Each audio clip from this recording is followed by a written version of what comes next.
Okay, so we're starting a little bit late tonight, but we are down one player who was held up at work, but hopefully he'll be able to join us a little bit later. So our spry little dwarf burglar will be kind of window dressing while the rest of you play. So several days have passed since your tumultuous journey to Tom Bombadil's, but you spent 3 long, restful days in the security of Tom's cottage. On the 3rd day, Tom and Goldberry returned, and you stayed for another evening and shared stories about your adventures in the Barrow Downs, much to the delight of Goldberry. And judging by the big grin on Tom's face, his as well. And then you two parted ways on the morning of the 4th day, heading back towards Bree. Your conversation included finding horses and ponies to help aid your fellowship in more quickly getting to the Valley of the Elves, Rivendell, where you hope to either destroy the ring that Berelas has, or at least leaving it with the elves, who would be better caretakers for its dark magic.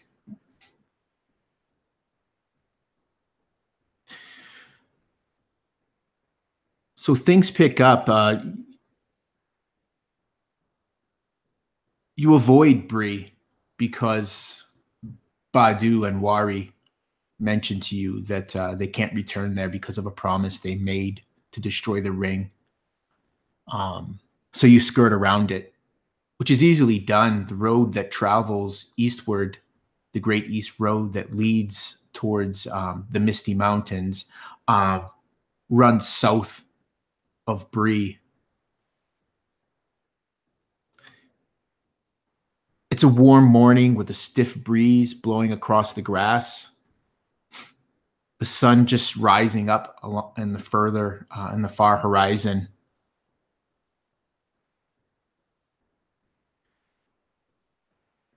You hear the dull clop of your horse hooves on the worn road. In the distance, you can hear a dog barking and then another. The wind is rustling the leaves that from the tree branches that rise overhead. You can see that you're approaching a crossroad, and there's this great, large, enormous oak tree. Its branches, enormous, spreading out across the sky. But that's not what catches your attention. What catches your attention is what's hanging from one of these great limbs. It's a rope. What's hanging from the rope looks to be like some scarecrow, some sort of effigy. And as you get closer, you notice it is no effigy. It's a man. He hangs limp. His once bright clothes are now tattered and stained. Black sockets where once eyes were stare blankly down at you. You hear the creaking of the rope on the branch. Matted, lank, golden hair runs along the side of these slack gray cheeks. A crow lands on his shoulder, such pecking, pulling away bits of flesh from this dead man. A sign hanging from his neck carries one word: murderer. You hear Berelas gasp as you draw close to this dead man. Badu, you recognize him instantly.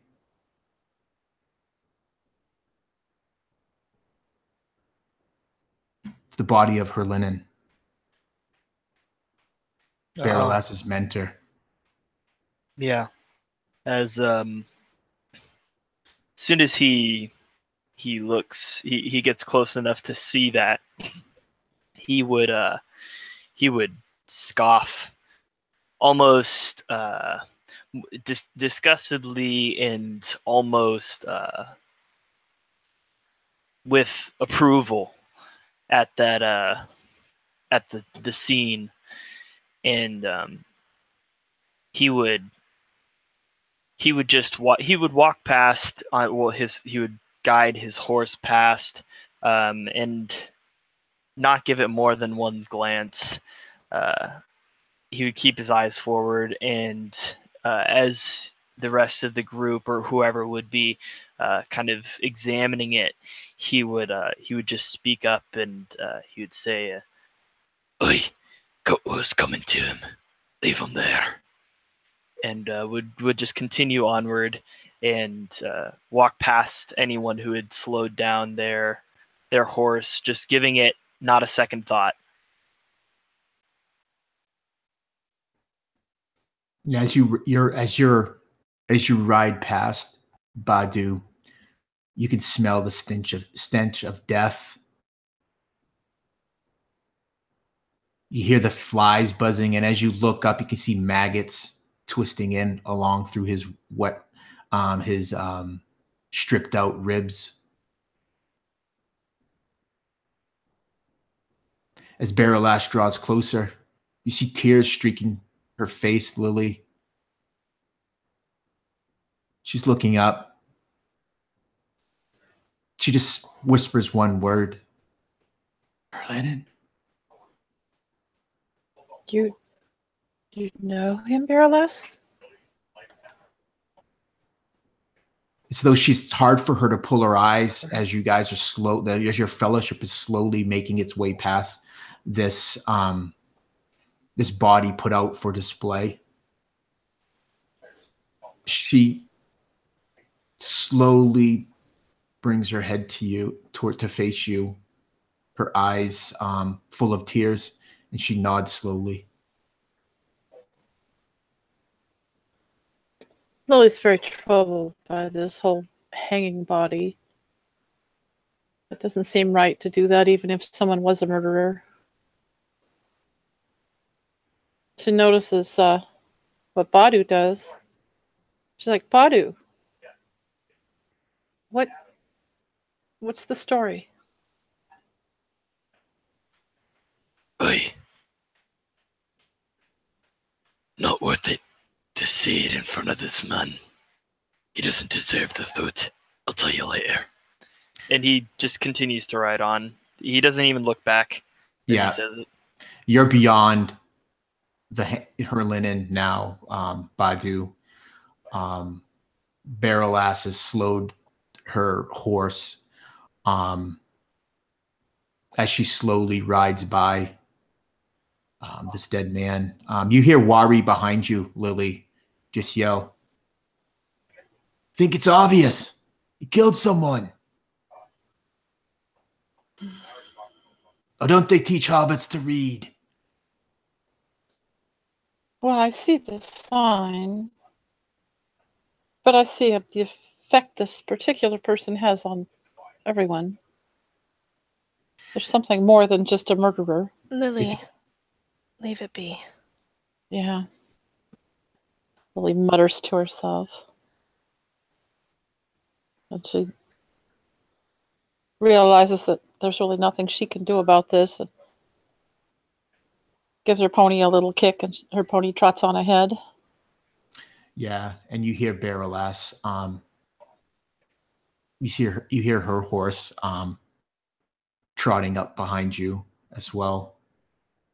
Eriador, you ride past this man who has obviously gotten judgment for a crime he had committed.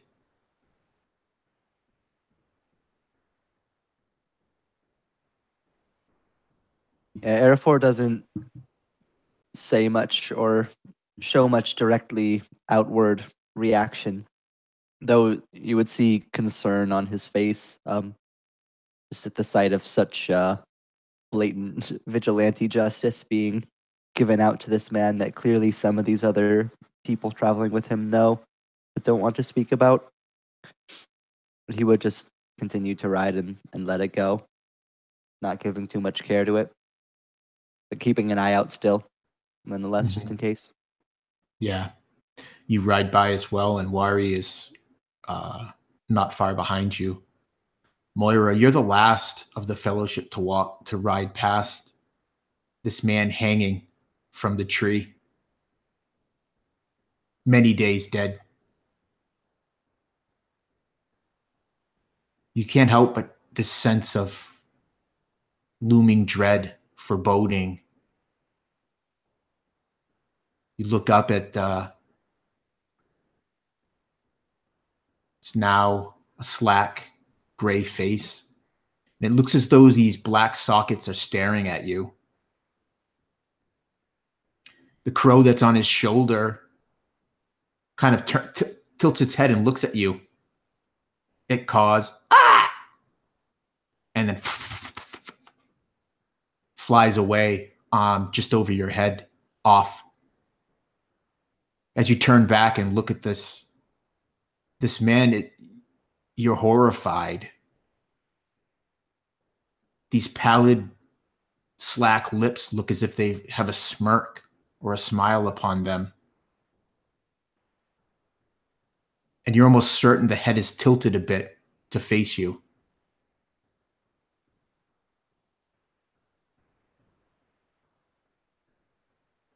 And then the mouth opens.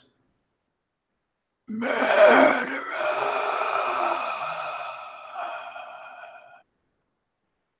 And you see this fire begin to burn in the dark sockets of its eyes, as though they're burning into you. Flames ignite in the tree, and then you wake up, drenched in sweat.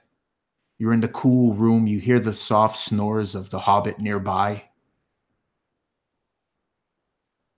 You're in the Forsaken Inn.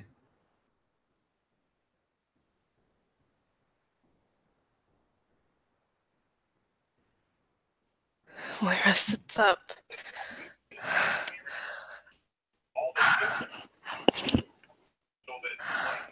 Lily. Lily. Lily, wake up. Hmm? Lily, Yes? wake up. Yes? What you need? Lily. Oh, I had the worst dream. I think. But never mind. I'm sorry, go back to sleep. No, tell me about it. And Lily reaches out to take your hand and looks into your eyes.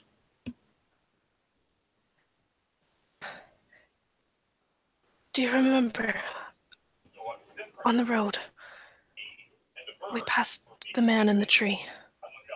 Oh, yes. And in my dream, he looked at me. And he knew. Lily, I did something terrible. No. Can you tell me? She kind of pets Moira's hand.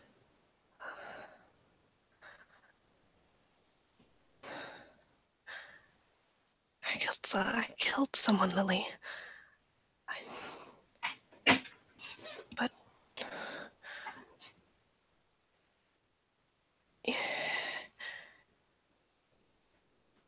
I killed my brother. I can't go back to Rohan. I'm kinslayer. I'm exiled. You killed your brother? What? I can't believe you would murder anyone. It was an accident. I didn't mean to. She nods. It doesn't matter. It doesn't matter what I meant. It matters what happened.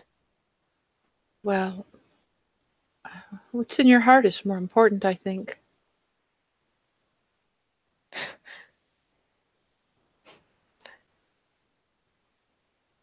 There's not much left.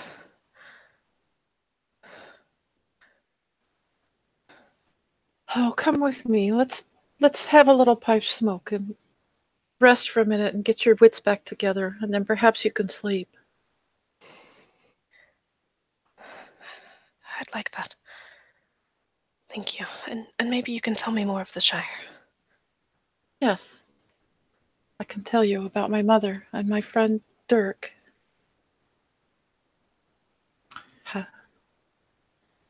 Question. How quietly would you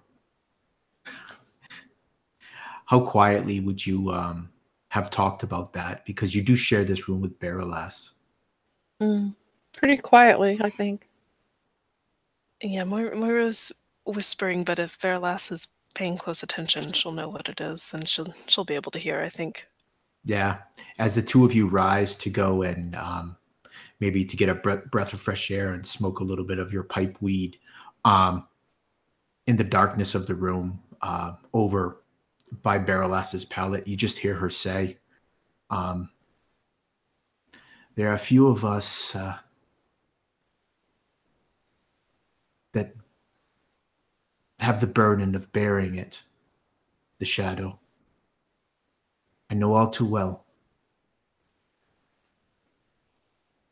And you hear a creak, and as she kind of adjusts herself on the pallet and says no more.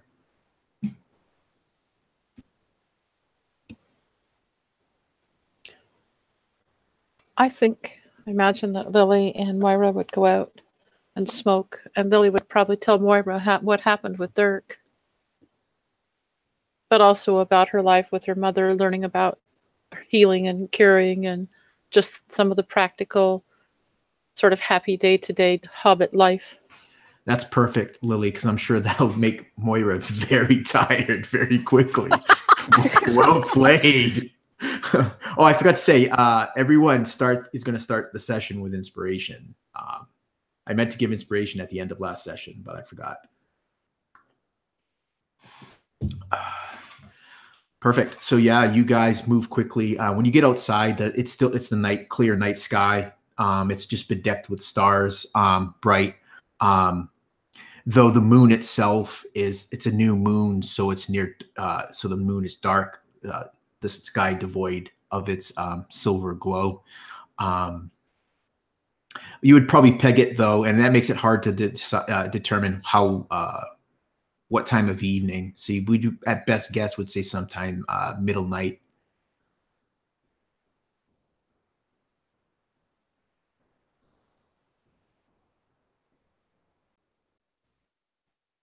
Yeah, I think it's not too long after they've chatted and Moira has listened and pictured in her mind the soft hills of the Shire and the green fields, and at length when the pipe is empty and she kind of pats Lily on the shoulder. Thank you, Lily. I will sleep better now. Lily smiles because that's what helps her go to sleep at night, to think of our memories of the Shire.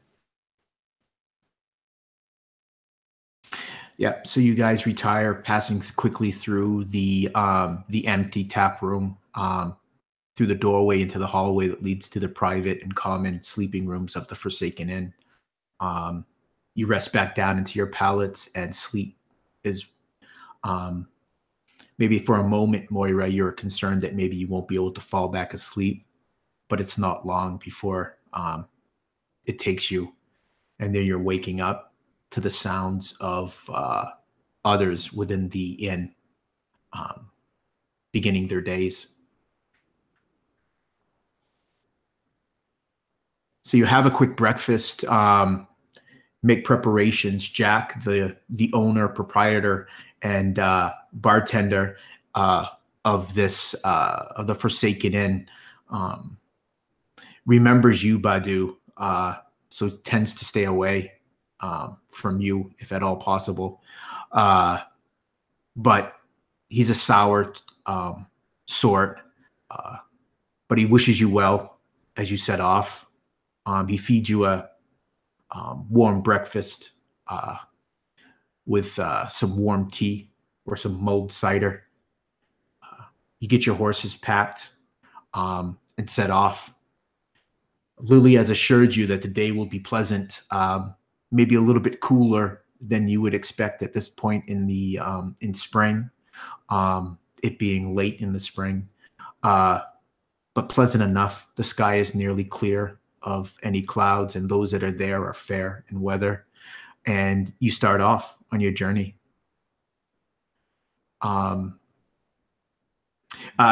Taylor, at any point that you would like to have a conversation with Berelas, you just jump on in and let me know.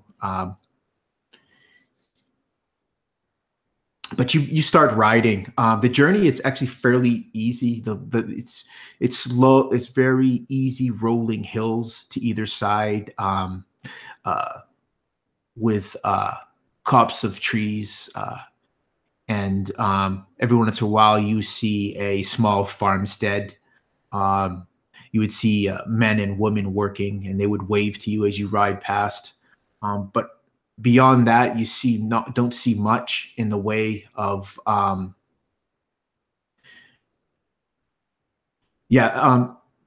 Carol. So one of the things I hardly ever pay attention to the chat on the side. So you could definitely take pauses to just introduce features that you guys might have for your characters. So you ride through most of the morning.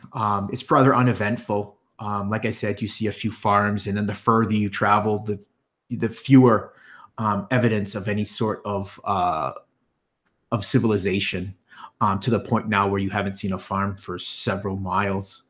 The low rolling hills are given way to more steeper climbs, and you find yourself going along a trail that is now more broken and uneven, but still at one point was a road. You can see evidence of that, cobbled stones in patches in places that this was once a great road, now long since given to disrepair, but still traveled by anyone that would do business with either the east or the west. You take time to take a quick breakfast. I mean, not breakfast. That would be the Hobbit. That would be taking the second breakfast. To take a lunch. Talk about your endeavor.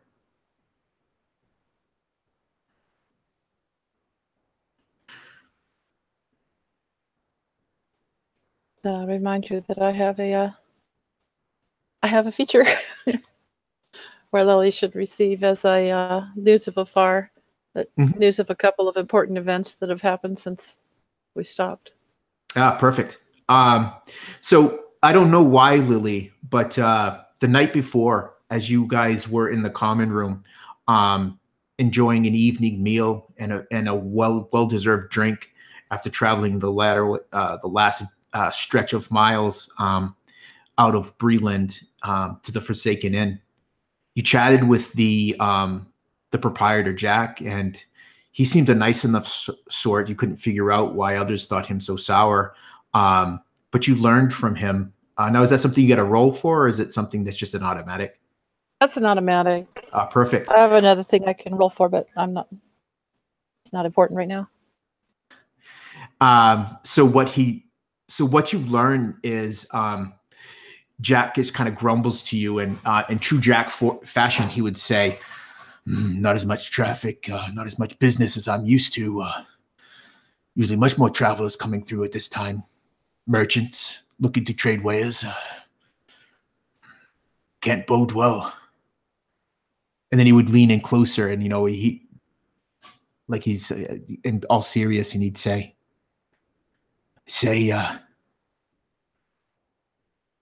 orcs and warg have been seen in the mountains to the east.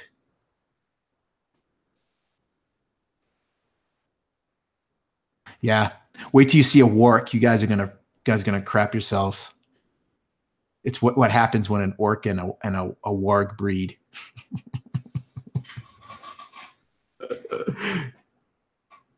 Yes. Yeah. Seeing that would give us all a point of shadow, I'm sure.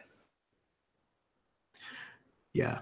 So so that's the news that you have heard. And then he kind of goes on to say something about he had heard like off to the west that a couple of the dwarven clans had regained and relit some of their forges. But then he kind of leans back and he's kind of wiping out a cup and he says, "But I heard that from a dwarf, and it's like them to exaggerate."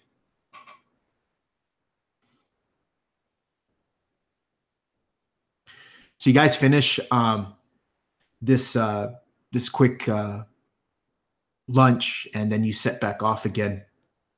The clouds are beginning to thicken as you ride through the day. And then you make camp for the night with the aid of I should let you guys know you guys have the benefits of a long rest. So if you have any features that require a full long rest to reset, they would have all reset.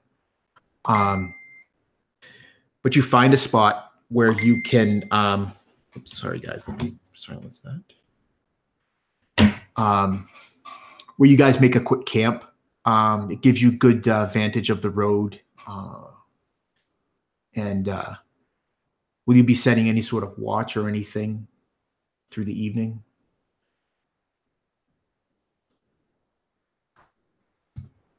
I'm sure we would. Yeah, definitely. Badu would probably also have mentioned to everyone at lunch, to be honest, that or maybe while they're setting up camp, that there are wolves in the area that he knows of, packs of wolves that could prey along the path. Here he's remembering from the last time they were headed to Bree from the Misty Mountains area, and so that everyone would kind of be on their guard, and that would probably prompt him to say, "Let's take up a watch," and he would probably take first watch.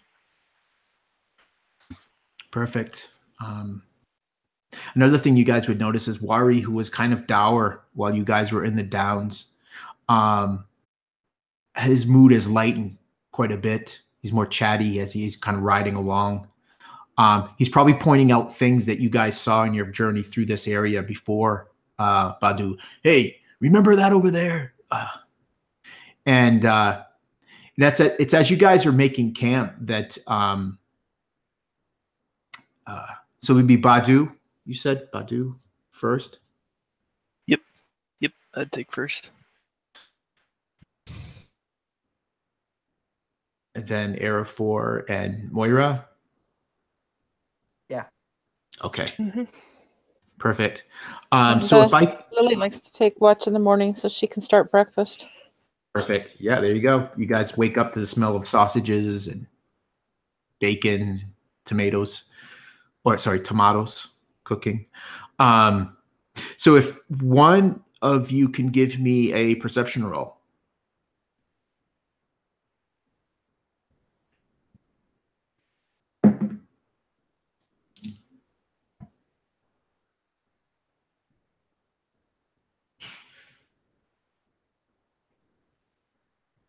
Let's go with you, Badu. Give me a perception roll. I got a 17. Sorry, Perfect. I was trying to unmute myself. Yep, that's fine. Yeah, so the night seems to go rather uneventful. You guys all go through your watches. There's a couple of sounds every once in a while that you would look into, and it would be nothing. It would be just a smaller game animal just moving through the off in the distance through the underbrush or whatnot. So begins your next day. The clouds are much thicker today. The air is cooler.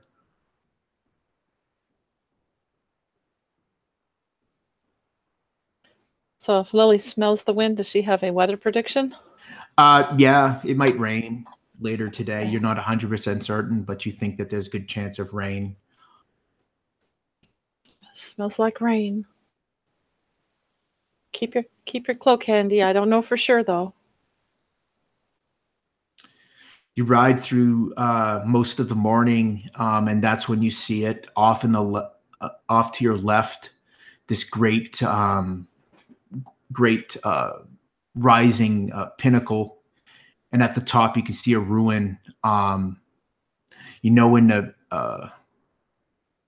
In an instant you're looking at Weathertop. Amansul it was the great watchtower of the great or southernmost tip of the weathered hills.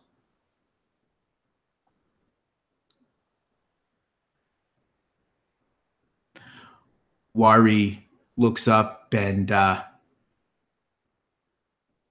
gives you a look, Badu, and says, "We know that place, don't we?" Aye, aye. And Badu looks up to it and remembers when they the night that they spent there, just before running into the wolves. Probably the day or two after is a nice landmark. It was a nice reprieve from the long hardship that they had on the road, and he might mention even to Arafor or something. Aye, this is like the only place until we get there that we could get some sort of shelter. Because he remembers how hard it was for them to find any sort of shelter or anything from the road the last time. Pouring rain.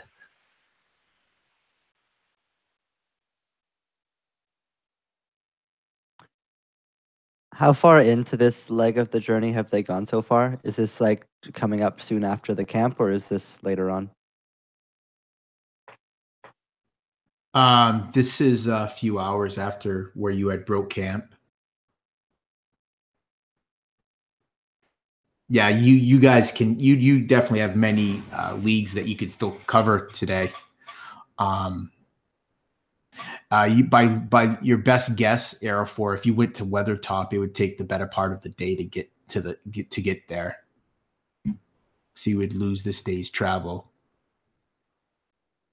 Yeah, he would just look back towards Badu. If it were closer to night, it might be worth it. But it would take us long enough to get there that we'd lose a day. Have to set back out again, make up the ground anyways, if the weather's bad. We'll have lost the time. Either way, think it's Aye. better to press on. Aye, fair enough. Nice place though. And he looks back to Wari, and he might look towards his pack or something like that. Remember the nice little dagger that he picked up. Just gets a nice little lift his spirits a little bit. Wari just kind of gives you a wink and pats a pouch that hangs from his belt. So you continue to ride through the morning, and again, oops, did you want to say something, Taylor? I think Moira pulls her horse up alongside Berelas as they're all looking at Weathertop in the distance. And she says, I've been in this sort of region before, and he's right, there's no shelter. If things go poorly, if we're set upon by him or his agents, Berelas, you must get to Rivendell. You can be rid of your shadow.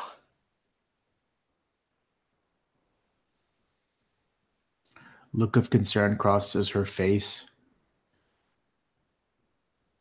She leans in close to you and she puts a hand out onto one of yours. I will never be free of it.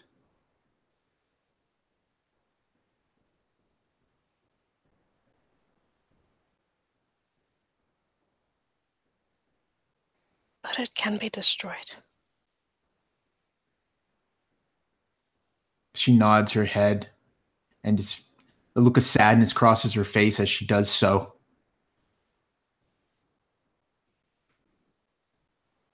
The ring has forever marked me.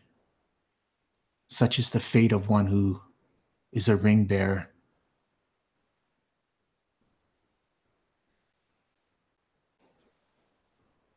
Then bear your mark bravely and with courage as you have done so far. But promise me that you will take it, no matter what happens. I will. Good. She pulls her hand away and is just about to ride to catch up with the others. She stops. She looks like she's about to say something and thinks better of it. Just smiles at you, nods her head, and kind of spurs her horse on.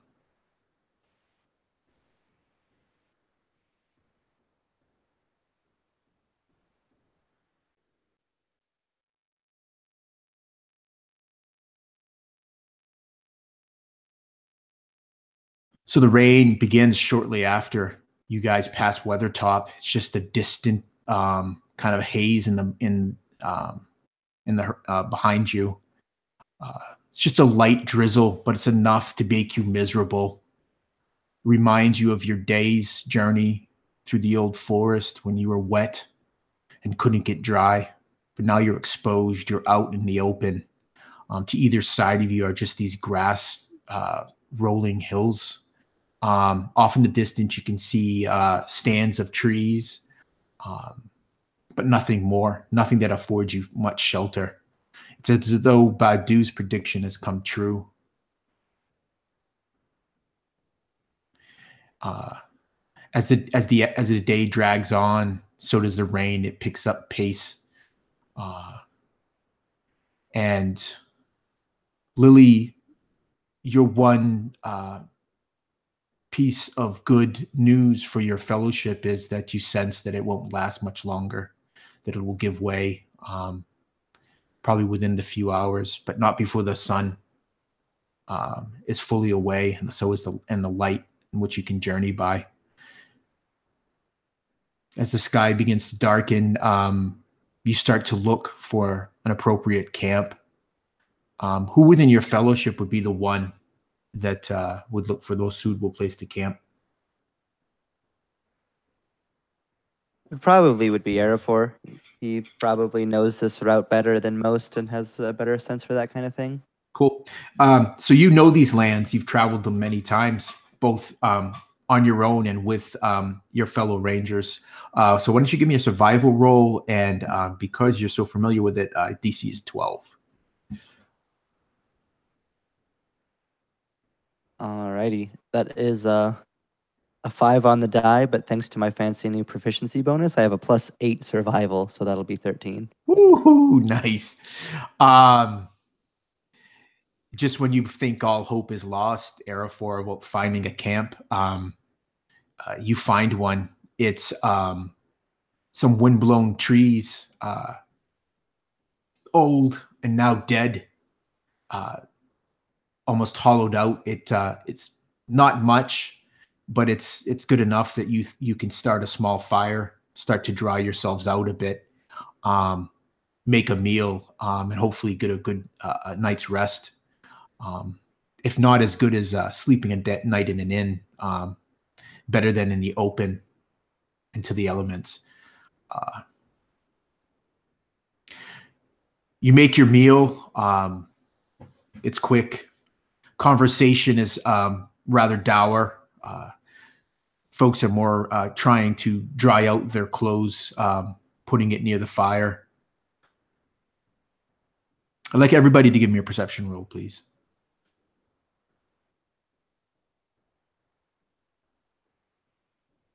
19. 19, okay. Nat 20. Nat 20. plus 10. whatever I have. At least lessons are paying off. Yeah, I guess. 18 for me. A total of 22, by the way. 10. 10. Yeah. Actually, what I should do if you're not trained in perception, you should probably be rolling with disadvantage. But anyways, so Lily, you're out brushing down what is it, Copper? You said is the name of your pony? Yes, that's her name. Yeah, that's perfect because blood won't show up so well on Exactly. Copper coat. So, looking for good so looks even when she dies. You're chatting with your new pony and giving her handfuls of oats, letting her eat it from your hand when you hear the shriek. It took a nat 20 to hear that. Yeah, no, it carries over in the wind. You turn your ponies and several of the other horses that are nearby that are hobbled, their ears perk up to that. Your head quickly snaps to where the camp is. You hear it faintly, Moira, but the others don't seem to have heard it. Lily quickly goes to the others in the camp. I heard this terrible screech or scream off in the distance. Could she tell what direction it was to? Yeah, it's further, like maybe a southwesterly from where your camp is. So she points off to the southwest in that general direction. Wari kind of comes up next to you and squints.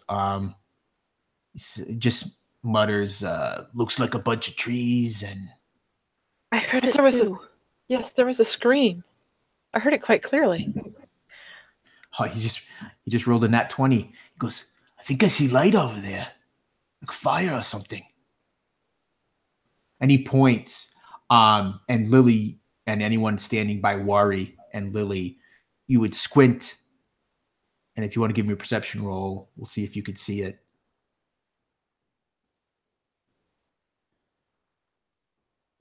Nope. 17. What did you say? I missed it, Moira. 17? Yeah, 17. Okay, perfect. Yeah, you kind of follow the range of Wari's finger, and you can see it. It's not bright, but it seems to flicker in and out of your perception. But there's definitely some sort of light off in the distance, maybe quarter mile or so away.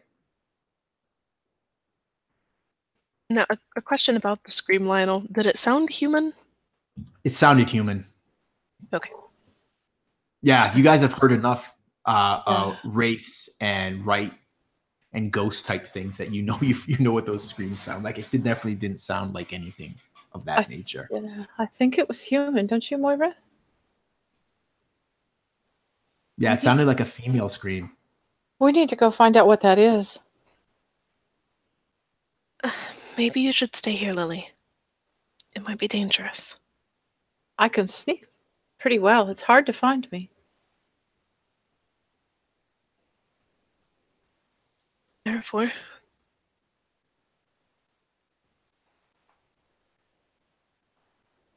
And he kind of looks uncomfortable at it. Are we so sure that we need to know what it is?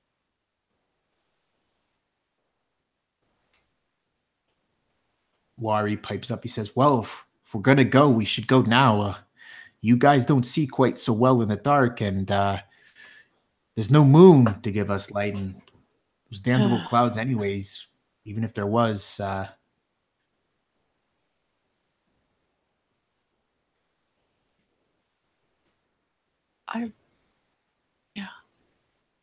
I have to know. someone If might there's be some in woman in trouble, we can't leave her out there. I agree with Lily. If trouble's on her, will be after us next. Then we'd best be prepared. Agreed. You could stay behind if you're afraid, Badu. Oi. Now you listen here. He stands up all the way. Says, Oi. Now, You listen here. I think we should all go together. Better than being picked off one by one. Yes. Let's all go. But what about our camp and our horses? We're not Moira going to try to swings up sneak off with them, on except for maybe Isabel. Isabel. And she goes, I'm going quickly. I don't know about the rest of you. Oh, give me a ride, Moira. And she'll pull Lily up. Lily gets her bow ready.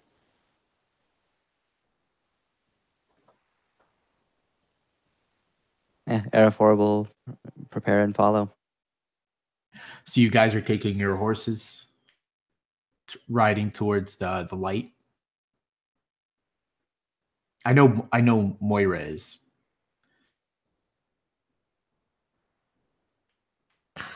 Yeah, that was the intent. Yeah, probably. Okay, perfect. Yep. So you leave the pack pony hobbled, and the rest of you mount up and ride down. You quickly close that distance. It doesn't take you long. You're at probably at a mild gallop, and as you draw closer, probably within a good 200 or 300 yards of where you saw the light, you can see it much better now. It's clearly some sort of fire. You can smell the smoke of burning wood, and then you can also smell what smells like roasted meat carried in the air as well.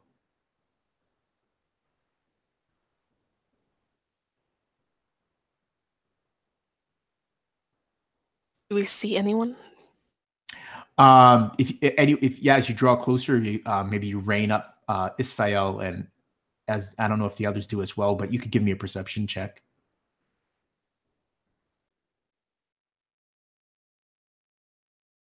7. Yeah, it's hard. It's hard to see. You think that maybe you see movement around the fire, but it's hard to say because you also notice that it's obscured by some maybe it's a few trees, a light copse of them. Lionel, Yes. I hitched a ride on the back of Isfael. Okay, so you left Copper behind. Yeah, I left her with the other ponies. Perfect. Okay. Probably the end of Copper, but I wanted to get there fast. Yeah. Perfect. And can I roll a perception? Sure. Okay. And any of the rest of you that would want to look too could definitely give me a perception. That would be a total of 21. At disadvantage, Lily? Oh, do I have to roll them at disadvantage? It's not bad enough that I don't get the proficiency bonus. Fine, forget it.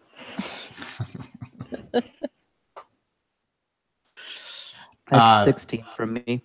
16, yeah. You definitely see shadowed forms moving around this fire, several of them.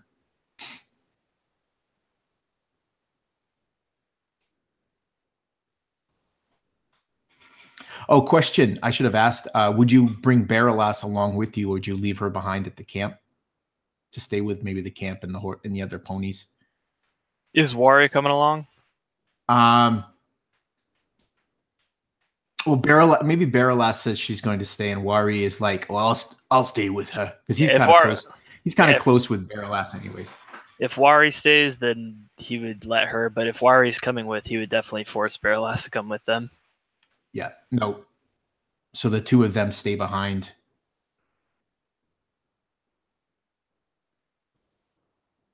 So as they get closer to this, Eriador is going to at a moderate distance still away, tie the horse up to a nearby branch on a tree or something like that, and he'll go look to the others and say, I'll try to get a better look. Okay. So yeah, just try to sneak up. Yeah, these trees, they're thinly placed, and as you get closer, you can definitely see that there's a rather large fire. I wouldn't call it a bonfire, but it's definitely a large cook fire. You can see that something is being cooked across a spit, and you see a couple of shadowed forms just kind of hunkered down near it. They seem to be talking amongst each other. It's probably a good maybe 100 feet or so away from you. You can smell the smell of the cooking meat is mixing with the smell of the fire, but it doesn't smell right to you. Or actually, probably it does smell familiar to you, Arafor.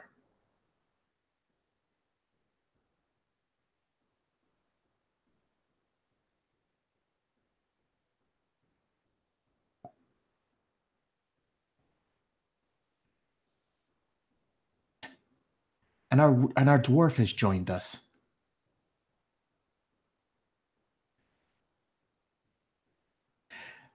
So, are you going to sneak up, Arafor?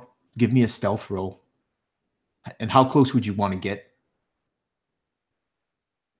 Close enough that he can actually see the situation in detail, but he doesn't want to get like right up.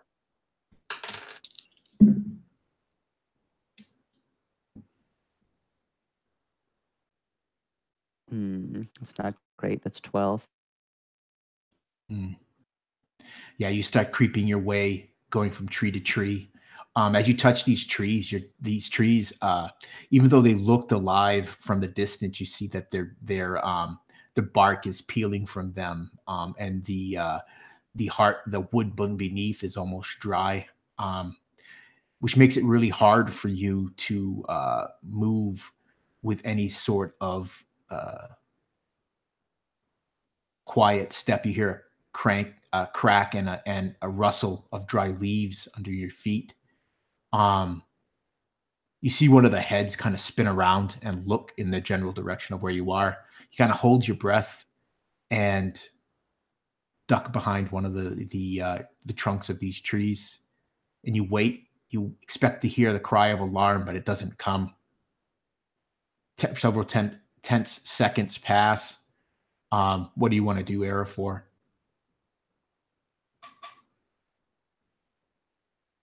After he gives it a little bit of time, try to settle just in case somebody did see or hear something. He'll wait just a little bit longer, even than he thinks that maybe he should, before trying to like slowly peek out from around the side. Perfect. Several long minutes have passed, Moira, Badu, and Lily, since Arafor disappeared into the darkness of and the weaving between the trees. You don't hear anything. What are you guys doing? I would have slid off Isfael and basically gone to hide, just regular hiding. Yep. So if you're going to hide, just give me a stealth. Okay. That will be a total of 23. Okay. Yep. And she hasn't been, I mean, she's not going to try to get a whole lot closer, but she's just going to disappear into the woods if she can. Yep. So you just find a nice little couple of trees that are grown close together, and you kind of just plop yourself in between them. Yeah, she does have her bow at ready. She's Perfect. holding an action. If anything comes after them, she's going to shoot at it. All right. Good. Moira and Badu, you look and you can see the creatures now more clearly as you stand at the edge of this tree line. It's probably about 30 to 40 feet across before there's another opening. You see, I think, Moira, your passive perception is a 15. I believe so. Yeah. Yeah. You think you see Arafor's shadow form dip from one tree to another, but you're not certain. And then you think that you see maybe some other movement off to the right of that.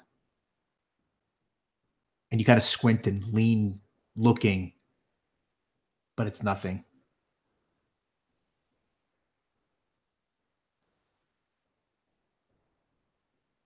Arafor, you've waited several agonizingly long minutes.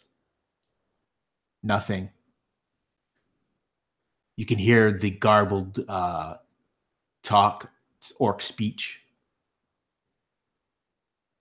Not close enough to make out the words, but you can hear the foulness of their tongue. And just hearing the words, that gives him enough information to know what's going on here and what they're up against. He doesn't need to see or understand to know that they're orcs by the sound of it. And he would try to make his way back to the others. Yeah. So give me another stealth roll as you kind of making your way back. Yep. That one is a modified 20.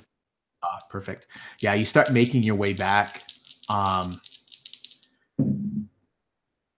And out of the corner of your eye, a large shadowed form leaps from the darkness.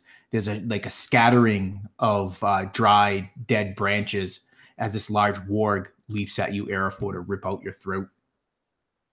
And that is going to be 18, I believe.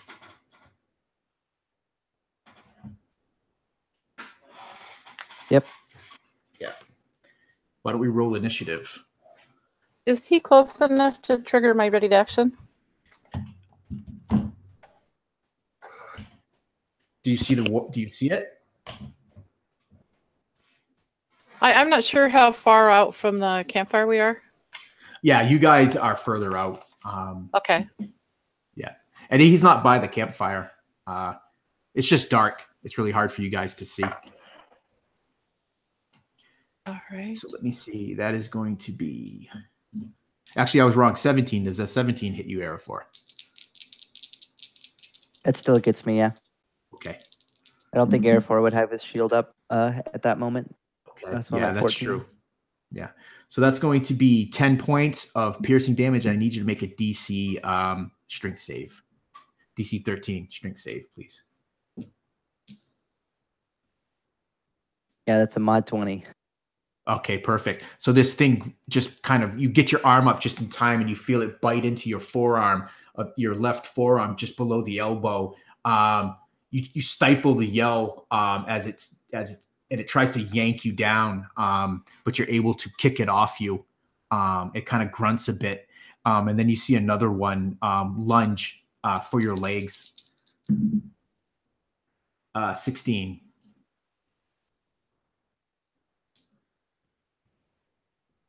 Yep. Okay. So let me see. Wow, that'll be another 10 and another save, please. And I'll put their initiatives in here.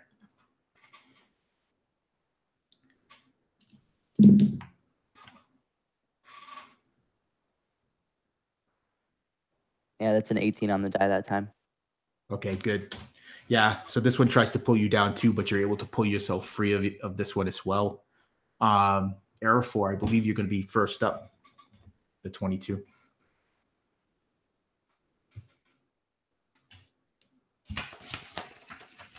Eriador is going to swing the shield off and put it forward.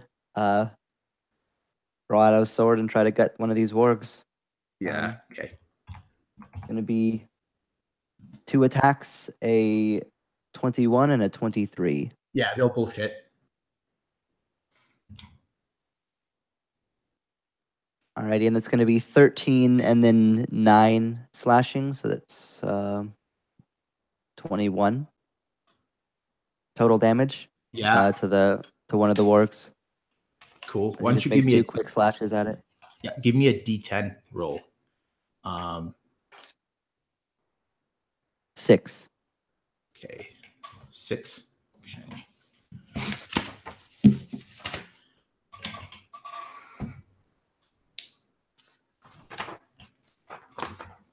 And you use a slashing weapon, yeah?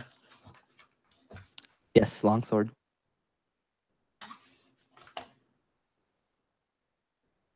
You carve deeply into the warg's side. Fat and blood trails behind your stroke of your sword. Also cutting into its hip. It falls to the ground, writhing in pain.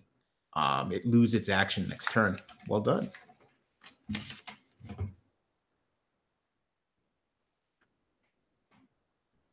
Are you doing anything else? No, that'll do it. Okay. So next would be Shogruk, but he does not do anything this round. Lily, you're up. Do you say or do anything, Arafor, as you're brutally attacked by these wargs? How loud were the wargs in the process of attacking? They're pretty loud. Badu, Lily, and Moira definitely heard it. Yeah, I think if they made enough of a fuss, then he wouldn't worry too much about doing or saying anything, Yeah. knowing that both the enemies and the allies are all going to be aware at that. Yeah. And your perception is, what's your passive perception, Arafor? 15. 15. So you would notice too, you would see a few other of these large, dark wolfen forms closing in on you behind these others. So are you standing your ground, Arafor? I might have missed that. Seems better than getting mauled as I try to run. Yeah, trying to make 2 attacks of opportunity. All right. Lily, it's your turn.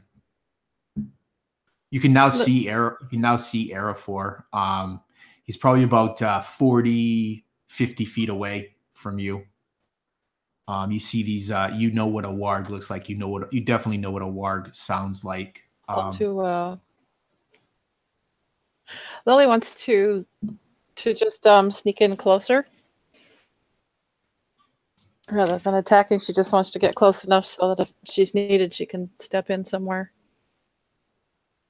Will she need to roll again?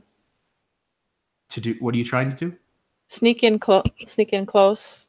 I mean, she's too far to attack anything except with her bow, but she just wants to stay hidden and get in closer. You can definitely try to move in closer if you want to use like maybe half your movement to try to do it quietly. Yeah. Yeah. Okay. Does she need to roll? Yeah, you should re-roll your stealth. Dang. All right, that's 15. Okay.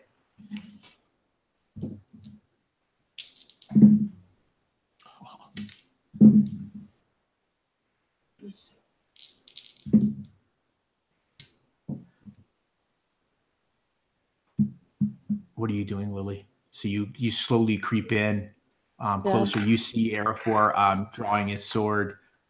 Did you bring your shield with you, Arafor?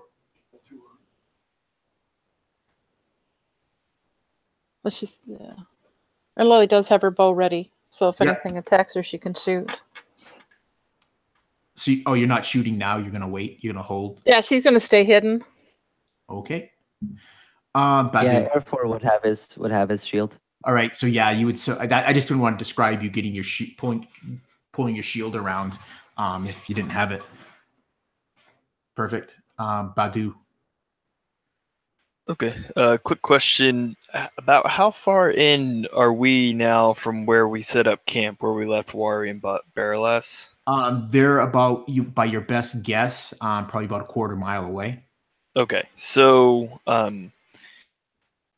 and about how far back are me and Moira from Arafor now that we kind of hear what this going down? Yeah, 30, 40 feet. 30, 40 feet. I figured you were fairly close to where Lily was. Okay, so we could probably see at least the general happenings. Yeah. It's more like outlined shadows because it's the backdrop is the fire, the orange light from the fire. Yeah. So Badu would now I did it.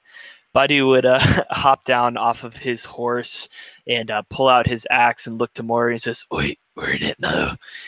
And he's actually going to take his horse and turn it around, and he's going to basically like slap it on the ass and clank his axe against his shield to try and frighten it and send it back towards where Wari and Berelas are to try and get his attention, maybe to bring Wari into the fray here, because he doesn't think that he can yell far enough. And then we'll basically just make a move towards to get up to where Eriador is and get into the fight here. Yeah. So so to do that would be your action. Yeah, banging that's your fine. shield. Yeah, And then he would. So he would send his horse back towards where Wari is, basically in a panic, and then make his way up to Eriador. So I imagine that I'm probably coming up next to Eriador come the start of the next round. Yeah. Yeah, you're almost upon him, and you see that two of these large wargs are attacking him. You also see several others coming in behind these other ones. One of them turns its head when it hears you kind of crashing through the dry brush that coat the floor here underneath the trees. And that would be as to Wari. Wari, you're sitting there at the campfire. You're quiet. You and Berelas haven't really said much to one another. Every once in a while, you each look down off in the direction of the fire. It seems an eternity has passed when all of a sudden you hear this eruption of howls and just carry over the air.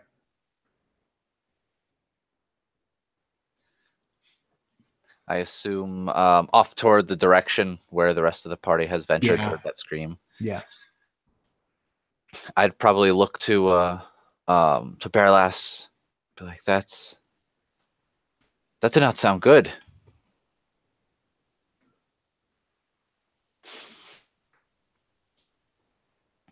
And then probably like maybe stand up and maybe head in that direction just a little bit and look back to see what Berelas is doing. Yeah. Did they leave horses? Yeah. Berelas had also stood up quickly upon hearing the noise. Concerned look on her face. Of course, her hand goes to that part on her chest where you know she keeps the ring. Yeah, they left the ponies. All three ponies were left behind, and Berelas's horse. Okay. I'd probably wait another second just to see like maybe if there's any more screams of what else is coming after it. And then maybe look to her and motion to like one of the horses or the ponies to see if we can go after something. Yeah. Yeah, you just hear more of the howls and large and like I don't barking. And Berelas would just quickly say, "Well, we have to go help them." And she starts to move towards her horse. Awesome. Same fun with me, and I'll make sure all the other horses are tied up and not just free roaming at this point. Right. You would just unhobble your two. Awesome. Learn a new word every day. All right. Perfect. The warg. The two facing you, they're trying to work in tandem to take you down, Eriador. One of them's lost their action, don't forget. Oh yeah. Okay, good. So that actually takes advantage away from him. Yep, and that's gonna miss you. It snaps at you, but you're able to bring your shield around in time and push it back. The other one's struggling back up to its feet. And two blurs of fur run past you, Eriador, off into the trees behind you. A third runs past the fallen warg towards you, Badu, and it leaps at you, trying to take you down. And it's not going to. You easily move aside, and it crashes and spins around to face you. And Lily, why don't you fire off an arrow? Yeah. Those two large wargs come barreling down on you.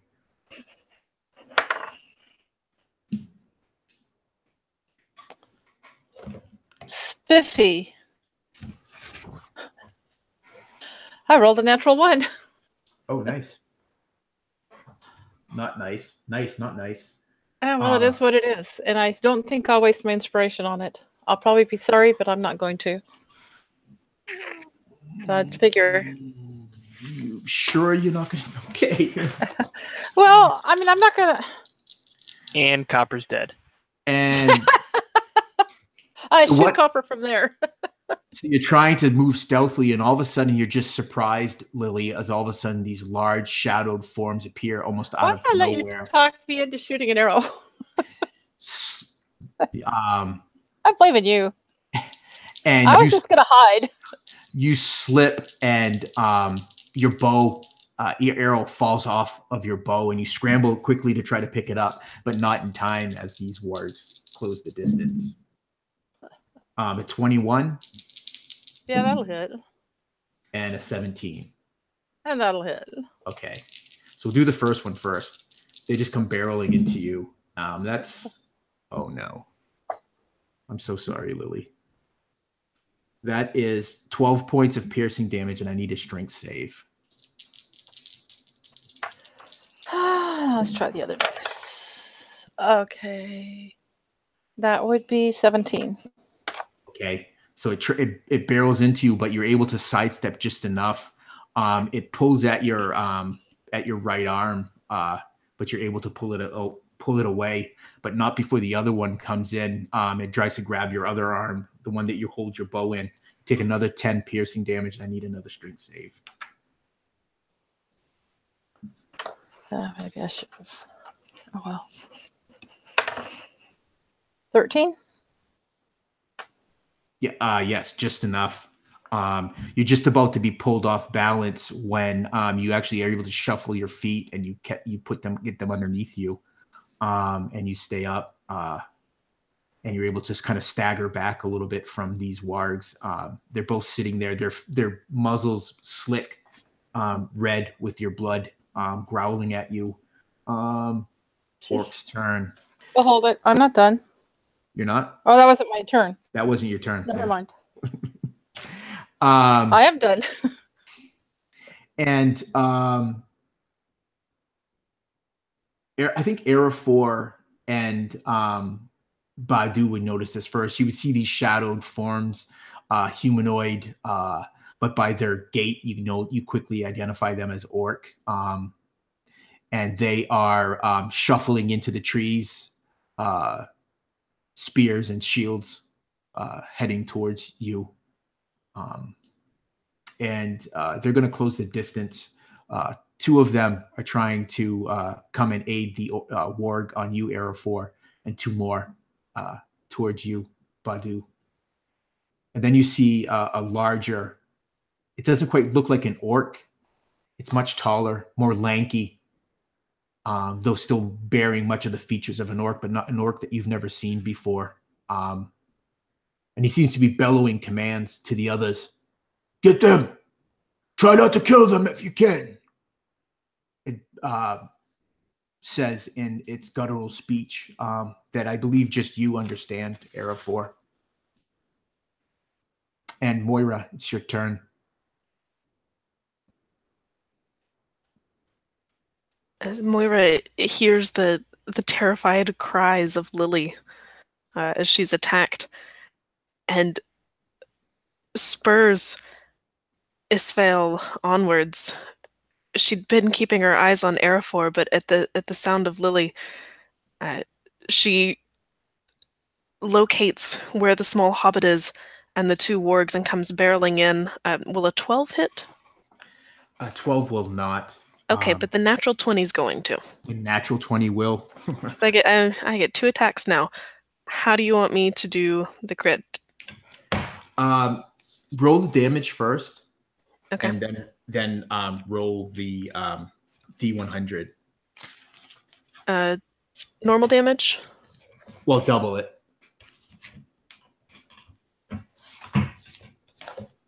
I could do math. You have a slashing weapon, 6, right? 9. Yes. Okay. So that's 11 damage. Good. Yeah, you cut fairly deeply into one. And As she comes barreling in, you hear her let out a bit of almost a war cry. It's distinctly Rohirrim, and she goes into a fury. Ah, perfect. And remember, Isfael has initiative on yours. That's right. And so Isfael, as we come in, will also try and trample one of these.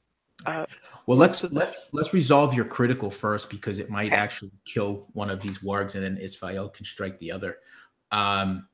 So why don't you give me a D100 roll? 75. 75. So that's right in its body, and then give me a D20. 17. Ooh, that's going to be a good one. Yeah.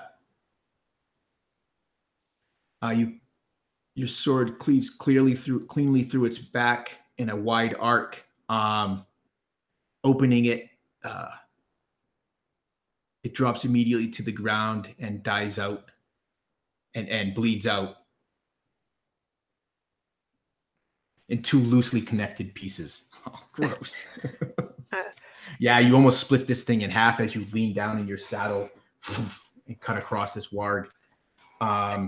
She wheels Isfael about, and the hooves come up as Isfael rears and connect with the second warg. Perfect. So that's 2d6, I believe, plus 4. 6 minimum.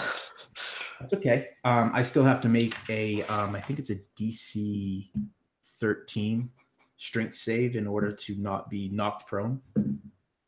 And the warg doesn't make it, so that actually Isfael can make another attack. And it's at advantage because the warg is prone. And Isfael's hoof cleaves right into the skull for a natural 20. Oh, yes. Nice. So give me the damage. So that's 13 damage. Okay, so it doesn't kill it outright from that. But give me the D100.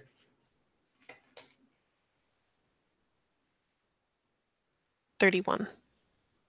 31. Okay, yeah, so that's the right shoulder. And it's blunt. So give me a D20. Actually, probably be a D10 with Isfael. Yeah.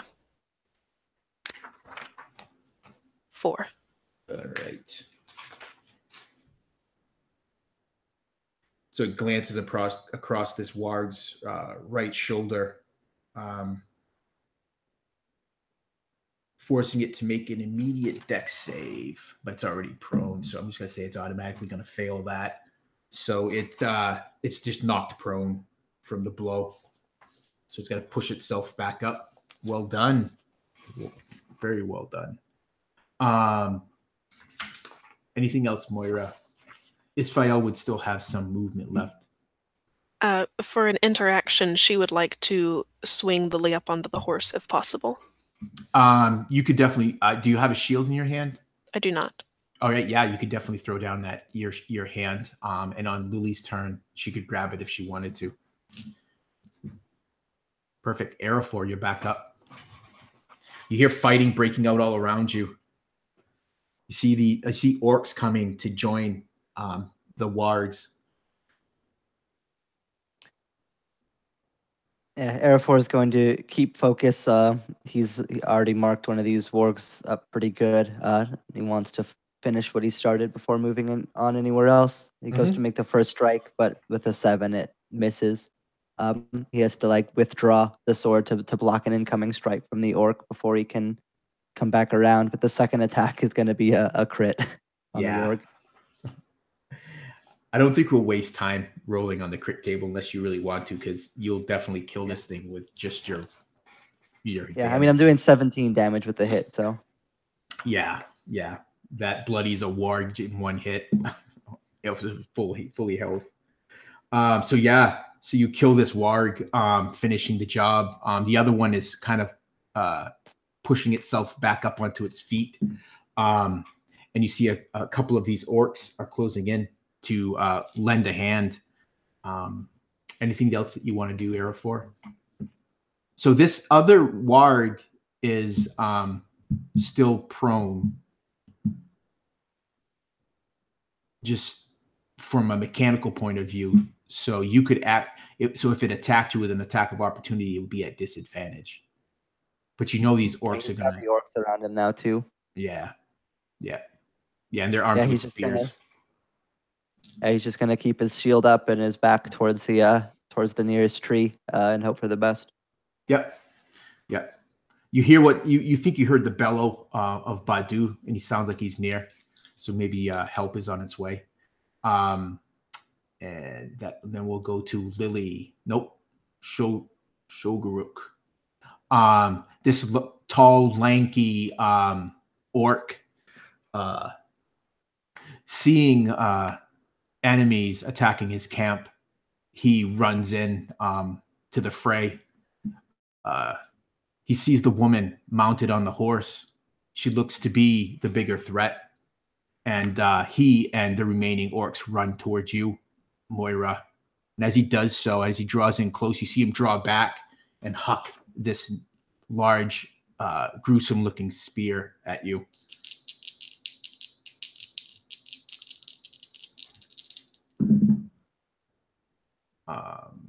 And it'll probably miss with a 16.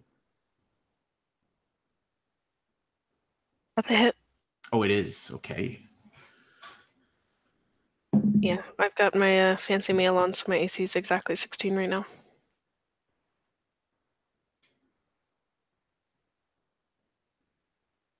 Okay, so that's going to be 8 points of piercing damage as a spear almost strikes you square in your chest, but you turn at the last second and it just glances across your shoulder. Are you raging? Yes. All right, so that'd be so half that 8 to 4. And he continues to run towards you, and you see him pulling out this very crude looking axe. And it looks like he's going to swing it up at you, Moira, but he swings it down to try to hit Isfael. Oh, no, he does not. No, he does not, because you quickly turn Isfael, and the swing gets nothing but air. He bellows in frustration. Lily, your turn. Moira's hand was outstretched to you, so if you want to swing up on Isfael, you can.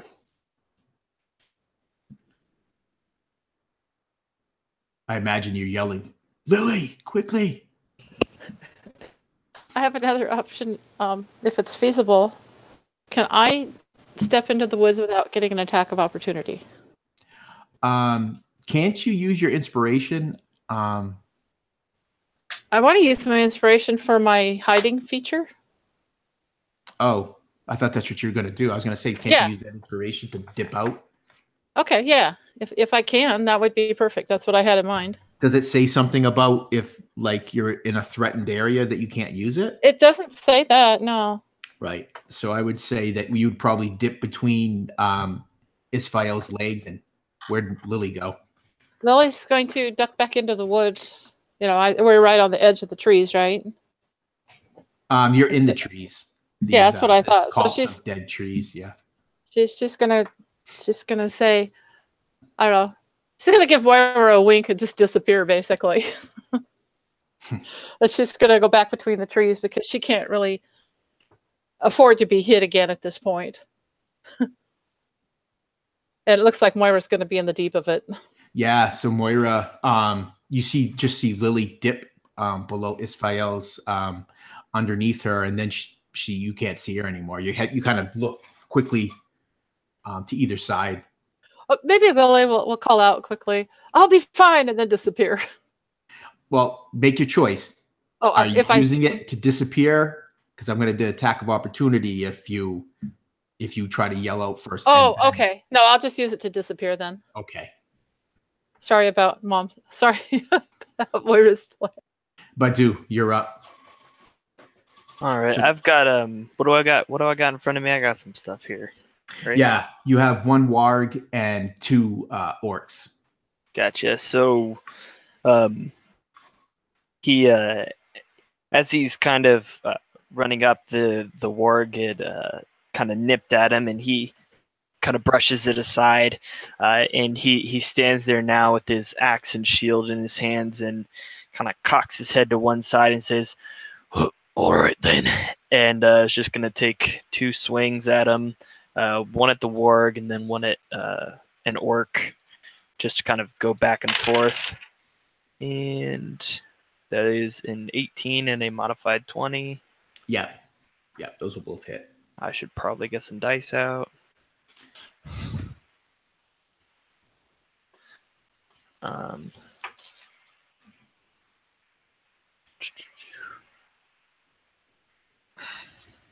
Sorry, forgot my damage die, that the important one, you know.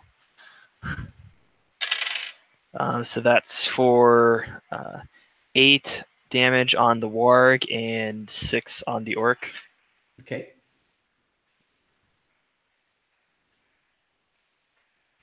So I imagine he just kind of bats the warg in the back with his axe, and then uses it to uses the maybe the rebound a little bit to swing up and slash across the orc, and just kind of take stance again. He's sort of chuckling almost at them, almost mockingly.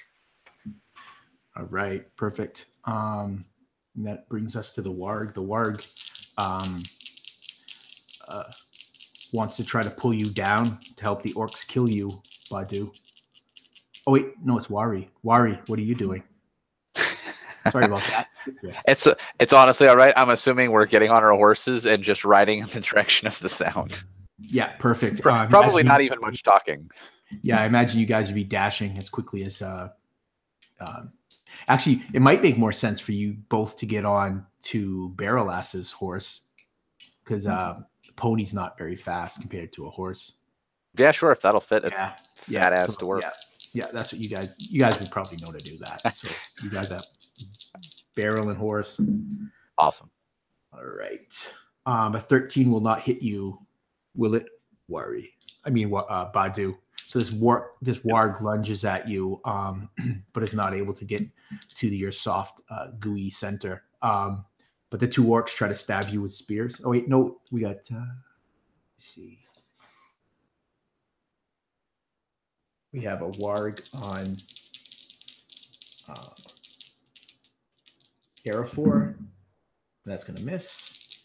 And a warg on Moira and Isfael. It's going to try to pull Isfael down to knock you from your saddle.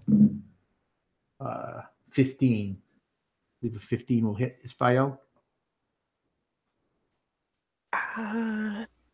Dang, I don't remember what the AC for a horse is. I should have that up by now. It's 13. Yeah, I think it is. Yeah. Okay. So I need a DC 13 strength save for Isfael. She's going to take 9 piercing damage. Ouch. The warg just kind of comes up behind and just tries to pull her down. She makes the strength save. Perfect. So she's able to kick it away enough so that it can't bring her down. And now it's the orc's turn. So we'll do 2 attacks on you, Eriador. And those are both going to miss, because your armor class is better than 16, yeah? And 2 attacks. It's exactly 16. Oh, with the shield? Yep, 14 or 16. Okay. So you're going to take 4 points of piercing damage as one of the spears gets past your shield and stabs into your upper shoulder, just below the collarbone. Your armor taking the brunt of most of the thrust. And these things are just cackling with glee. Badu, the 2 in front of you are going to try to take you down with their spears. 16? Nope, shield out, 8. to hit. Perfect. Yeah, so you're just a wall. They just can't get past you. That's the plan. There's the one large one, the warg, the large one, and you see another orc. It's a little bit slower than the tall, gaunt one, and so that one attacks you with a spear, with a nat 20. Moira. So So as you're turning and twisting, looking for Lily, this large gaunt orc is still bellowing in the black speech, not the black speech, in Orcish, and he swings an axe at you, and you duck away. Is another orc comes in and drives a spear. So you're gonna take but you're gonna take half of this damage. You're gonna take 11 piercing damage. And let me see. Do you want to roll? Yeah, I'll roll it. D20? All right. I'll tell you where it is. 91. Oh, no. No. 91. It's your leg. No. Oh, your roll. Remember, you can use inspiration to re-roll your. High is bad, right? High is bad. Yeah, I'm re-rolling that. I'm going to use my inspiration because I rolled a 20. Oh shit! Yeah. So yeah, I re-rolled for a 3. Oh, there you go.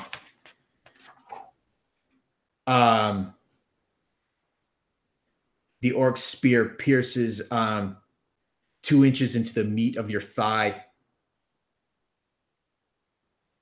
Your movement is reduced by because of 10 feet. So your movement is now at 20 until the wound is tended.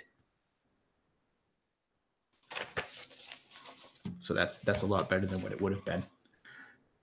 So yeah, this thing drives this spear up into your left thigh as you're turning to try to keep the threats in front of you and Isfael.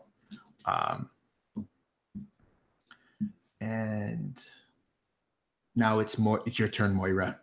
So you have an orc, 2 orcs, the tall gaunt one, the shorter one with the spear, and a warg around you and Isfael.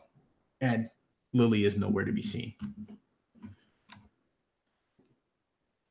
So Moira does her best with her free hand to thrust the spear away and pull it out of her leg. And then she attacks these. She's going to attack the one that speared her. A 19, I'm assuming, will hit him. Oh, yeah. Yeah. And that's for 10 damage. Yep. You bloody him with 1 hit. And Isfael's hooves, she kicks out at the warg. Will a 12 hit? A 12 will not. It's very nimble, and it steps aside. And you see her kind of going up towards Isfael's belly as we move to Eriador. Hang on, though. Oh.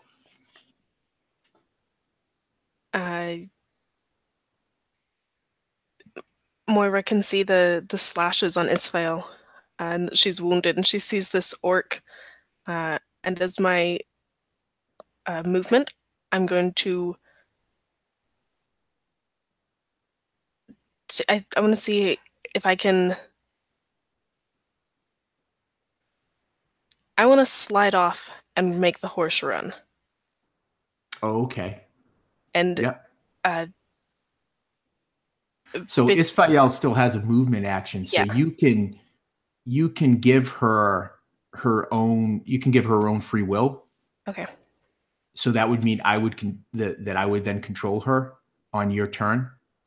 So yeah, you could definitely slip off. She has her movement.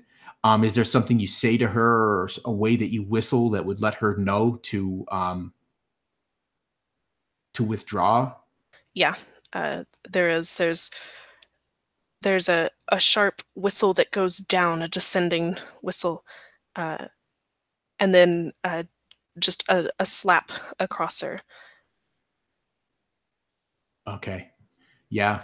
So She hesitates at first, not wanting to leave you, but she's well trained, so she kind of just shakes her head, and she'll use her movement to disengage.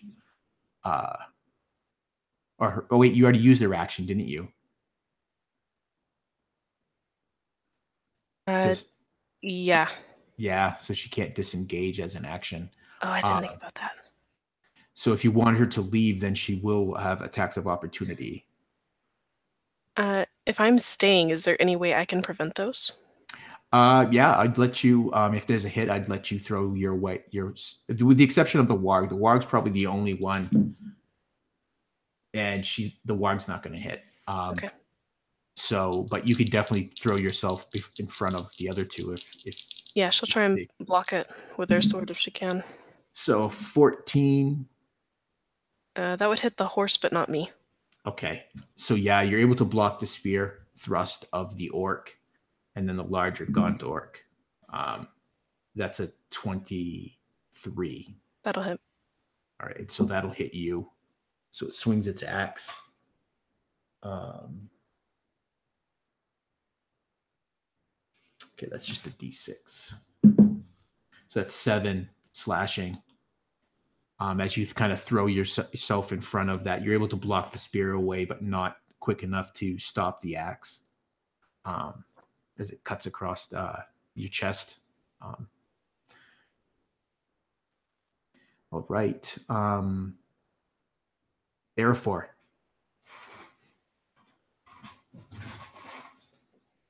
Yeah, Eriador is just going to continue, move on to the next warg that's still there, and attempt to take that one down as well. It's going to be a 16 and a 19. Yes. 2 hits? Yeah, they'll both hit. All right, so it's going to be 10, then 12 for 22 total slashing, as he just lays in one hit, one slash across its side, and then another up under its belly. Yeah, and that's enough to end the warg, leaving you just facing these two orcs. Well done, sir. Are you doing anything else? Just standing your ground, trying to stand defensively so that these orcs can't get an advantage on you, I'm assuming? Yep, that's the plan. Perfect. Do you speak orc? Moira. No. Moira does not. Okay. She has, I think, similar to Lily, she knows a couple of words of almost anything. Yeah.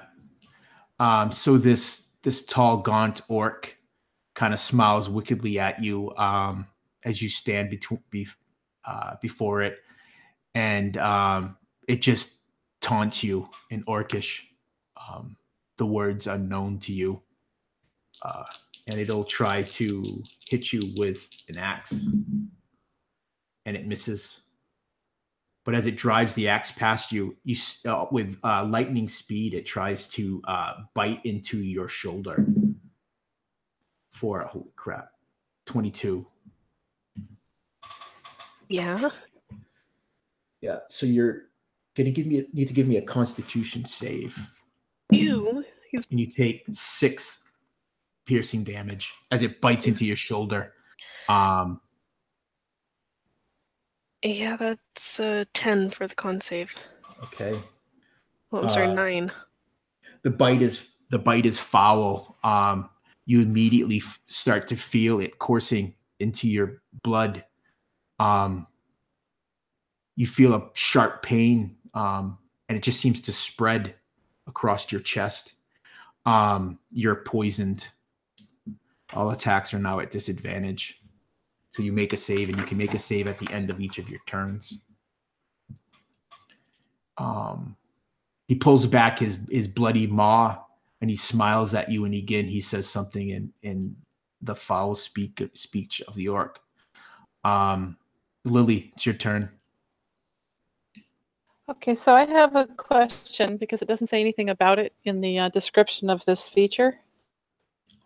Would I be able, while I'm hiding, to do a heal action on myself? You could Like the hands of healer.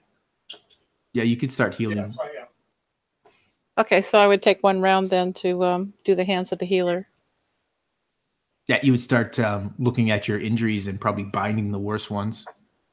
Well, you said that I could do that in like if someone took a round out of the fight, I could do the heal. Yeah. Yeah, I'd like That's to do that to myself this time. Yeah, sure. Perfect. And I will just stay hiding back there, and Well, if hopefully you I start could doing hands of the healer, you're going to lose the benefit of your hiding. Well, You that's would what I was trying to ask. Oh, okay. No, if you're trying to start healing yourself, you're taking any other action than hiding, then you would potentially be open yourself to being seen. All right, then oh man, I kind of hate to do this, but I think she's going to wait another turn because just stay hidden. Okay. Because there's not really much she can do, and she's certainly no danger of instantly dying. Okay. Badu.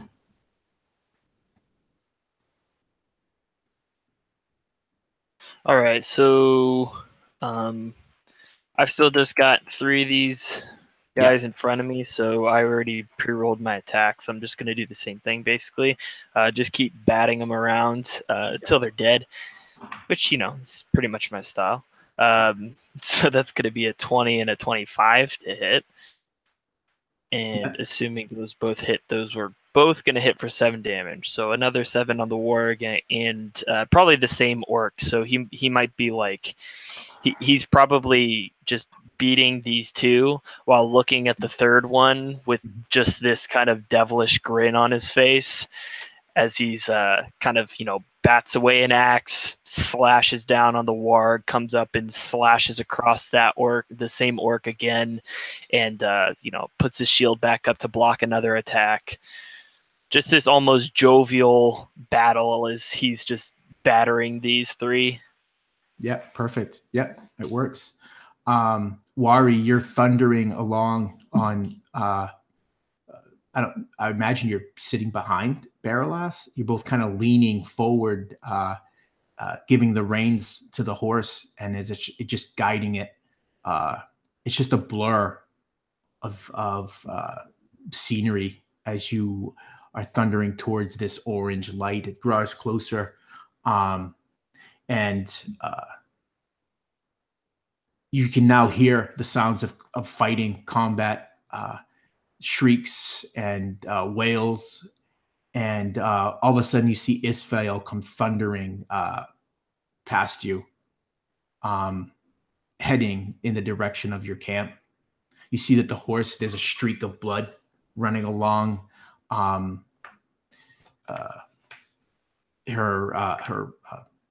coat. Oh, that's not good. Probably seeing that, I would just yell to Berelas over the wind, "Hurry! That's not good." Moira without her horse. Yeah. Berelas reaches down. I'll have Berelas go on the same initiative as you. She reaches down and she starts pulling back on the reins. She looks over her shoulder at you and she goes, "She's probably already dead. Did you see the horse? That horse would not have left her." Just don't think. Keep going. We will wait to see. She hesitates for a moment, and then she kicks the horse back into the full gallop. Yeah, you'll be there next round. Okay. How open is the terrain between us and them? It's fairly open. It's just kind of like rolling grass hills. I mean, there's a tree every here or there, or a bush or an outcropping of rock. But for the most part, it's fairly open. It seems like the fighting is happening in this copse of trees, this side of the fire. Okay, awesome. So you see, there's one warg still left on Badu, and that's not going to hit. And then there's the 2 go. Oh wait, the orcs don't go yet. And then there's the one that was with Moira. Moira, that warg dips and starts running after Isfael. And now it's the orcs' turn. Now the orcs will attack you, Badu. Would Moira get an attack of opportunity on it? No, it disengaged from her. It kind of Okay. like dipped out and then started sprinting off after the horse. So that's a 19 that will hit you, Badu. Yep. So that's 3 points of piercing damage. All right. And 2 attacks against you, Eriador, which will both miss. And that's it. Moira, you're up. So you're facing these 2. Oh, wait, there's an orc on you. That's right, Moira. And that's going to be a 19, which will hit. And that's 2 points of piercing damage. So Moira gets the glancing blow of the spear once again, and she's feeling a little more desperate, and she's going to recklessly attack. First the one with the spear, and then the big one to bring her attacks up to non-disadvantage. The first one's going to be a 21 to hit against the spear thrower. Yeah. Dang it, the second one's going to be a 13 against the big guy. Okay. So give me the damage against the orc. 11. Oh, yeah. Yeah, you finish him. He kind of gurgles as in that black, thick blood just kind of coats your sword as you pull it free, and then you swing at the larger one, but he's able to block it with his shield. One thing that you notice about this orc that bit you is he wears no armor. All he has is a small wooden shield and this axe. Yes. This orc can probably tell that Moira's off balance because he'll be at advantage for his next attack. Okay. It's any attacks against you, right? All right, until your turn? For this round, yeah. Yeah. Okay, Eriador, you're up. And there's still 2 orcs. Yeah, just right 2 here? orcs left on you. Yep. All right, Eriador is going to try to gut him. The first one's probably not going to get there with an 11. No, blocks it with his shield. Yeah, but it's a feint as the second one is a 19 for 11 damage as he knocks the shield aside. Yeah. Perfect. Stabbing at it. And how much damage was it? 11. 11. Nice. Give me a D10 again. 2. 2. Yeah. I would say, given the way you described that, you cut across the top of his shoulder, his shield dips, so he's not going to have the benefit of his shield on his armor class for the next turn until the start of its next turn after this round. Perfect. Shulgruk has advantage as he attacks you. He tries to split your head with his axe, and he's not going to do it with a 14. But he tries to bite you again. And you're wise to this tactic that he uses, and you're able to get your shield. You have a shield, right? At the moment, no, Moira doesn't have one. So you bat his head aside with the flat of your blade. And Lily, it's your turn. Lily's still basically cowering under her bush. I think she's having flashbacks to the Barghast attacks. That she just doesn't want to be seen, doesn't want to be killed. She's already pretty injured. And she's just, Not to mention you're hearing all these screams and yells. I imagine she can kind of see what's going on with Moira, but that's about it. And it doesn't look that great. Mm-hmm. And she's just like, oh, she's still hiding under her bush for now. All right, perfect. Badu. All right, we are gonna go back at our same little game here. Oh wow, that is awful. This is not gonna go well. I'm looking at a 6 and a 9. Yeah, no. So this time he got a little too cocky, and this time he just completely biffs it and is just completely airborne on both swings. They might be catching wise to him, and he turns and he sees Moira being crowded.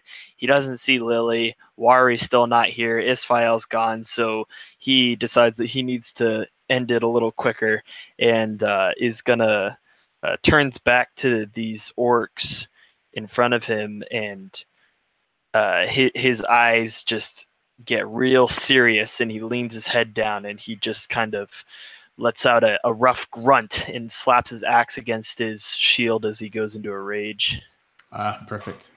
I hadn't realized you weren't raging yet. You're lucky I haven't hit you. Yeah. Perfect. Wari, you and Berelas keep the trees get closer and closer, and as you do, your dwarven vision, you're able to see Moira fighting this large gaunt orc. As you and Berelas come riding up, Moira, you would hear the thunder of hooves, and you would see Berelas and Wari pulling up just short of where this orc is. Now that the warg, they didn't even see the warg as it tore past them. I would say it's probably if I take a second or two, and as we come riding up, just to inspect the commotion and all of that stuff going on, and I would probably find the first person in danger, which I'm assuming you said is Moira. Yeah, it looks like it.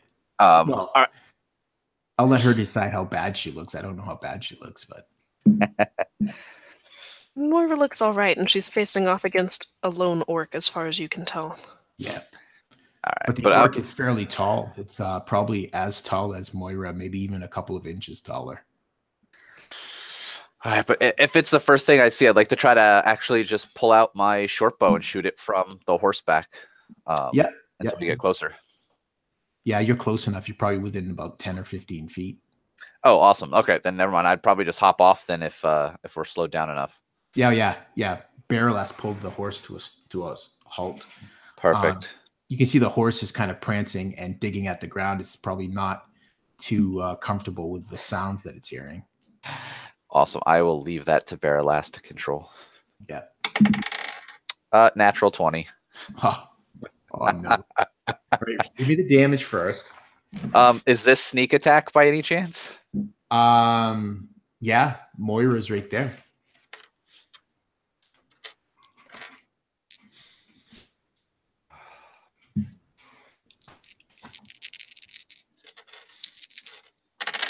And remember, all the damage is double. You double all that damage and add your ability to it. Okay.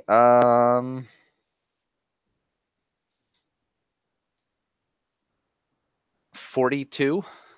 Holy moly! All right, give me a D100.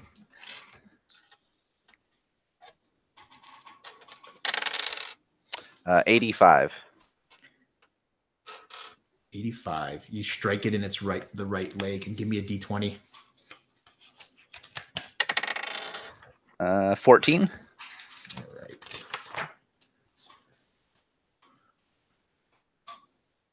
Your shot slams into the target's hip, shattering the bone and lacerating the nerves and major blood vessels inside his pelvis.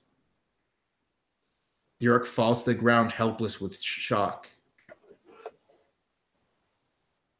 and will inevitably expire. And give me a D. Give me a D12. Oh, all right. Hold on. That's one actually I don't have out yet. I'm not a barbarian. I don't use D12s. Oh, no, sorry. It's D10. Sorry, my bad. Sorry. 1. Yeah. So he'll die in one round. So out of nowhere, Moira, all of a sudden you hear this. You hear the thundering up, and all of a sudden you see this, and this great orc just topples to the ground in front of you.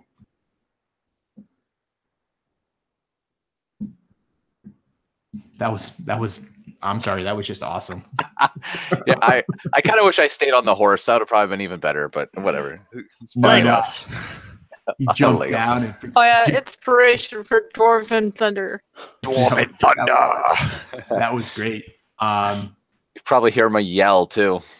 So you basically did 6d6 sneak damage plus 2d6 arrow damage, right? So it's at 8d6. Yeah. Well, I mean, I rolled. What did I roll? I rolled 4d6 and got 20, doubled it, and then added 2. Oh, okay. For my dexterity. Too. Yep. Yeah. So this threat drops before you. It's just kind of it's probably screaming in agony as it's clutching down at this arrow that is deep in its hip, Moira, and seeing their leader fall, you see the other orcs start to just kind of shake. We see there's a warg still facing you, Badu. Oop. The warg will still try to take down the large man, and it finally will with an 18 on the die. So I needed you have to make a strength save. Yeah.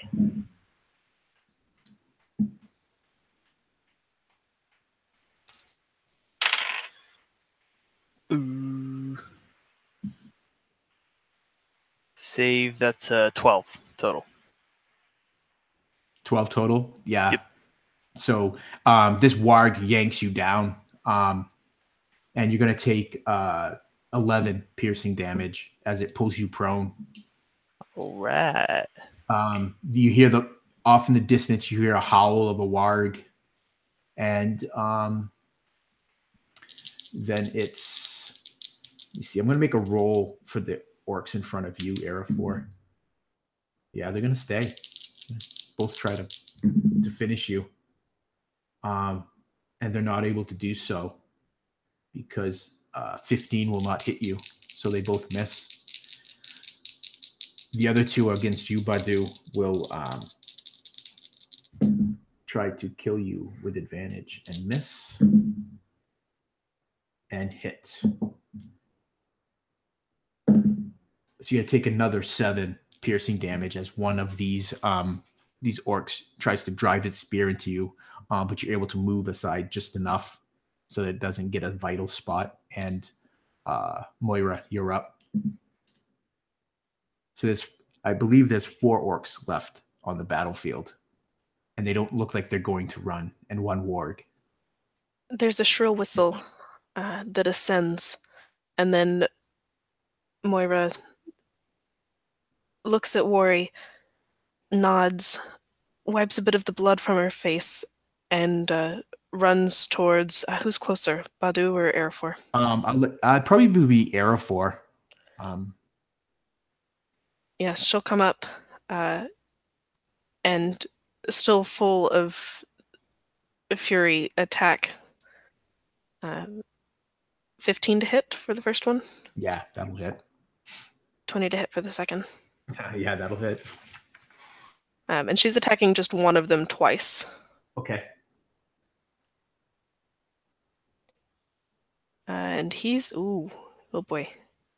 He's going to take, hang on, maths,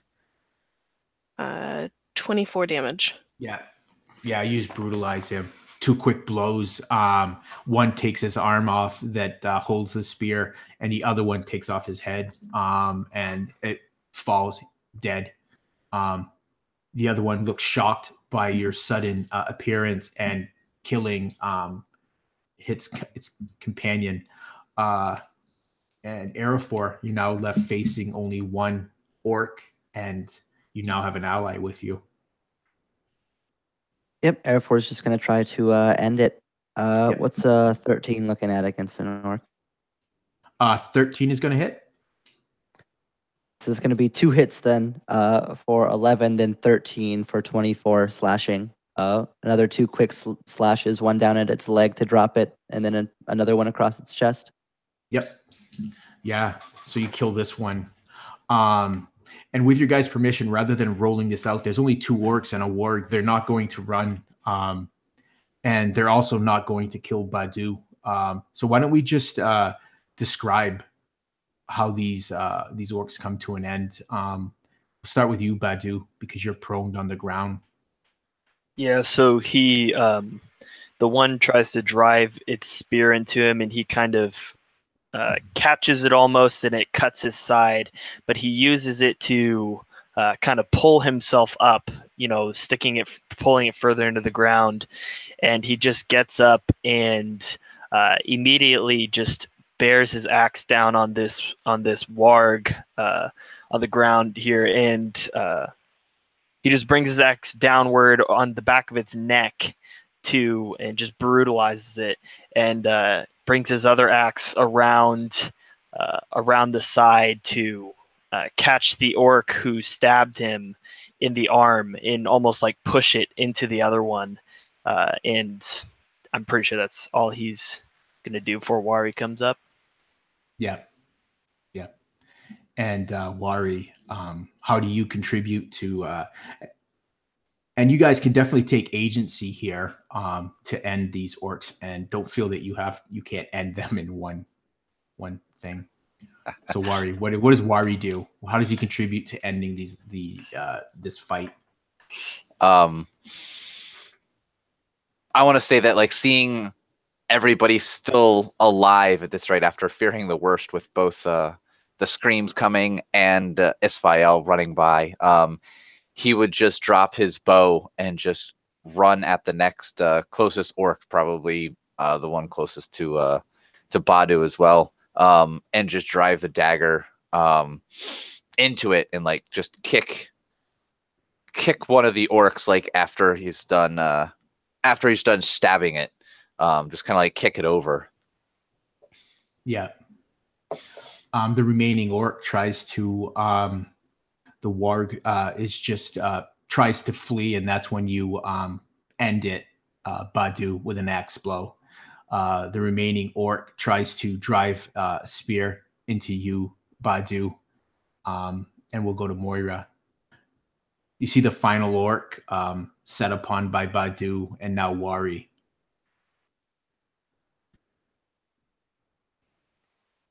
Moira whistles again, and knows that the orc is dead in seconds. But she peers out into the darkness looking for Isfael. Yeah. You can't see her, but you can hear her. You know the sound of her hooves on the open plains of Rohan. You can hear her thundering towards you.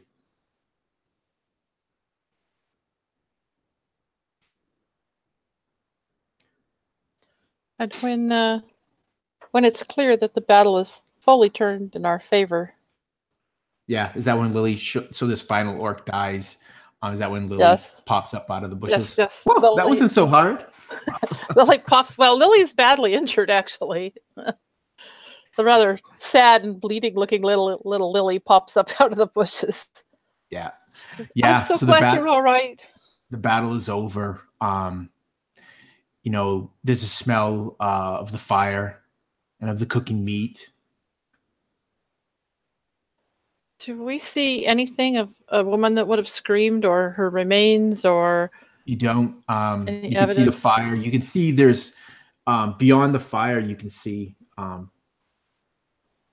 there's kind of the escarpment.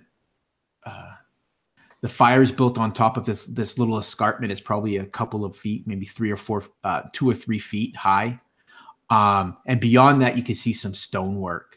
As you draw closer, you see that what was not seen because of the trees is an old ruined tower that these orcs seem to have been using for some sort of camp. You see crude supplies scattered about that were these orcs' things. And when you search inside the tower, you see several humanoid forms bound and gagged. But but you also see that roasting on a spit is several pieces of a dismembered human.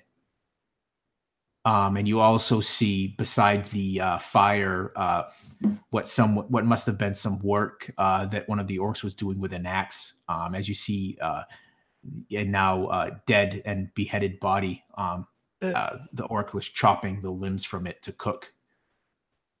Lily actually starts to gag a little, but are those humanoid forms dead? No, they're not dead. You would see fear on their face as your forms appear, and the shadowed forms appear in the doorway. But they are alive. 4 of them. They're dirty. They're beaten and bruised, but alive. Yeah. Well, if Looks to Lily be was the first one there, she would call her friends over. 3 men and a woman.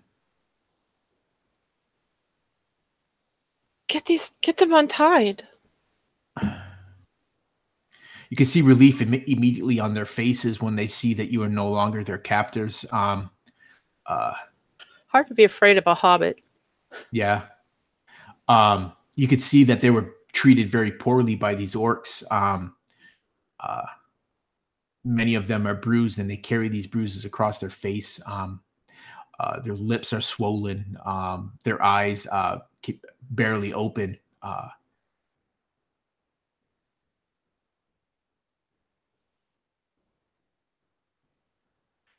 imagine that as Lily comes in and finds them, there's that bit of relief on their face, and they seem hopeful. And then Badu just breaks in, says, "Whoa!" and just standing over Lily with his axe still out, like looking around, like he's still in battle, and it probably scares him shitless again. Yeah. The smell of the cooking flesh is it just permeates this camp. Arafor, you immediately remember where you've smelt this before. It's the smell of flesh. You've smelt it when you have been in battle or come across the leavings of an orc raid. And you can see that that these orcs were cooking some of their captives.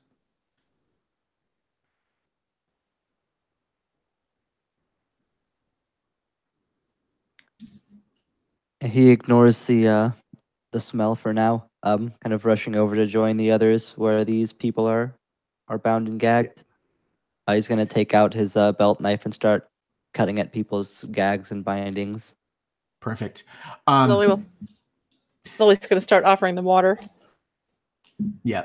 I'd like everybody to give me a wisdom save now that you've found what actually was happening in this orc camp. Now, does your expertise, Arafor, give you any sort of advantage on your saves against shadow?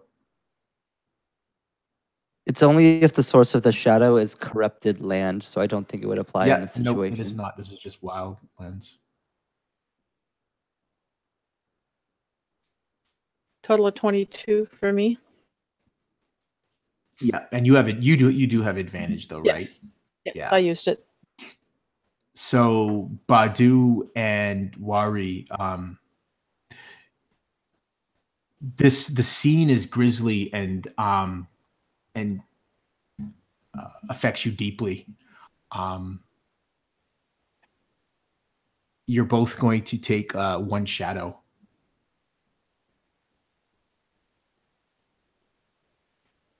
You quickly set about cutting the bindings of these people. You see that they are dehydrated, they're weak, but they try to smile with their swollen lips, and you see them wince from the pain. But they nod to you. One of the men, short hair, kind of just below the ears, probably in middle age, 30s. Like a 5 o'clock shadow scruff. Looks to be a farmer of some sort. His skin is pretty weathered. Tries to stand and needs help, or else he would fall. But he nods to you, and you see tears of joy in his eyes, therefore.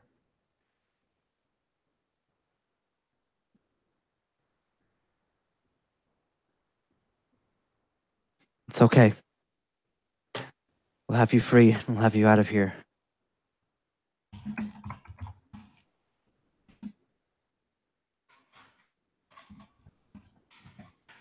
He nods. The others, others of your fellowship help the others up.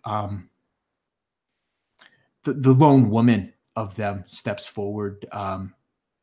She doesn't seem to be quite as exhausted as the others. She smiles at you again.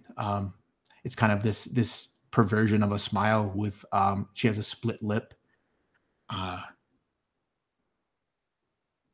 She says, "I am Lafwina."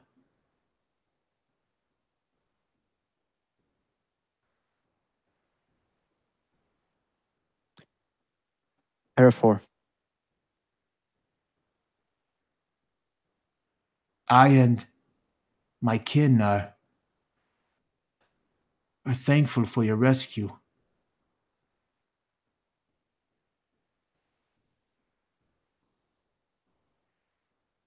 The orcs, you have dealt with them.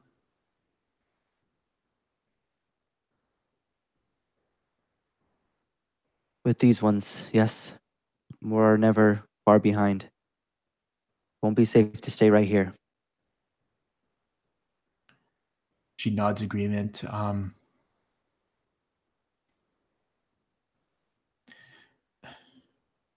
Quickly, gather your friends. I know a safe place we can go. Lily, actually, for each of the people, she wants to. Let's see, where did this go? She has a salve that she wants to give them that will give them some minor healing benefits, 1d4 plus 1. Mm-hmm. And she wants to kind of get them back in shape to travel. And she's looking at her fellowship. And she looks at Eriador. Eriador, do you need any healing? If I spend a few minutes, I think I could get you back in shape. You and Moira. It certainly wouldn't hurt. What she's offering, if she spends 10 minutes on each of you, you will get 2d8 times 3 and then plus 2 as her hands of a healer. She spends 10 minutes on you with her poultices and her bandages and her salves and just kind of soothing words to kind of help calm you down, and does the same for Moira. You see that Moira's a little unsteady on her feet, and she keeps holding a hand to her shoulder. Yes. What? Have you another problem? You can make another save, Moira. I can also expend another healing dice on her and remove the condition if she fails to save. Yeah. 11. Yeah. Yep. So yeah, you definitely feel sick. The poison from that creature definitely got deep. Yeah, she says, "Oh no, this bite's way worse, isn't it?" And she, gets back to her herbal kit and, "Here, let me put this in here and drink that. I know it tastes horrible, but it will help."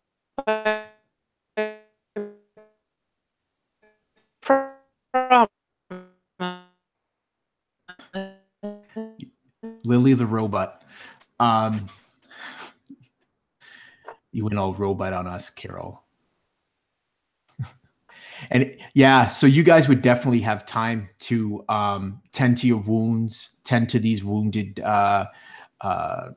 captives. Oh, Carol, you're still kind of robot-y.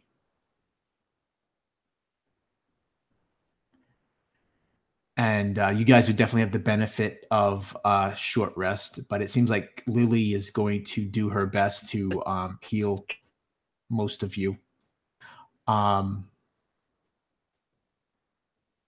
So Luftwina introduces herself, and she, after you've tended to her, she smiles and says, We are of the Forsaken.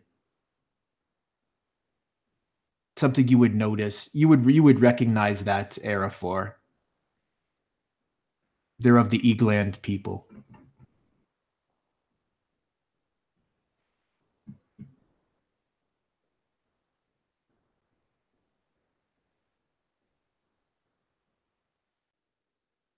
Yeah, I'm not positive what that means, honestly.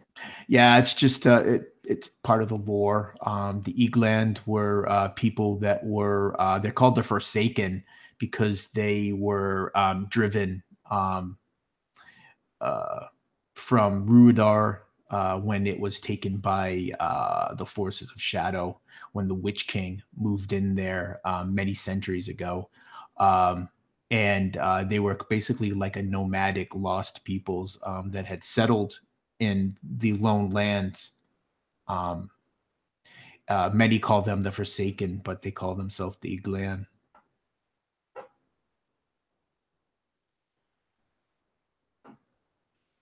For the most part, they're good. They're good people. They do sustenance farming and hunting.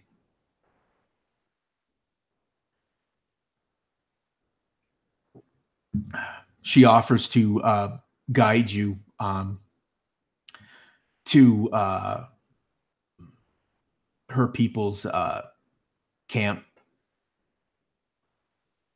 She says it's several hours to the east. Just a second. Can you hear me? Is it working properly? He's still kind of roboty, Carol. Or is it going all robotic? Yeah, it's all That's a little better. Oh, We I'm can- finally we can actually understand you connected. right So you've now. got my. Yeah, you're better now. Yeah. Because I can understand you guys perfectly. Yeah. So I.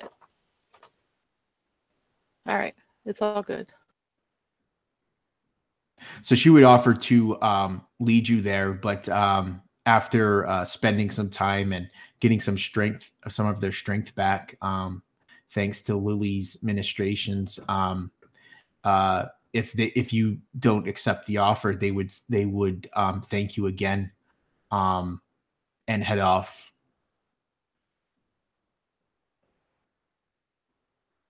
If you're heading east, then you take us along our path anyways. That's where we're headed. Yeah, so one of you would head back and gather the things left at your camp, put out the fire, and probably within the hour, you guys are heading off towards the Eagland camp. And I think that's where we'll end the session tonight. Well played, guys. That was a medium encounter. How did it feel?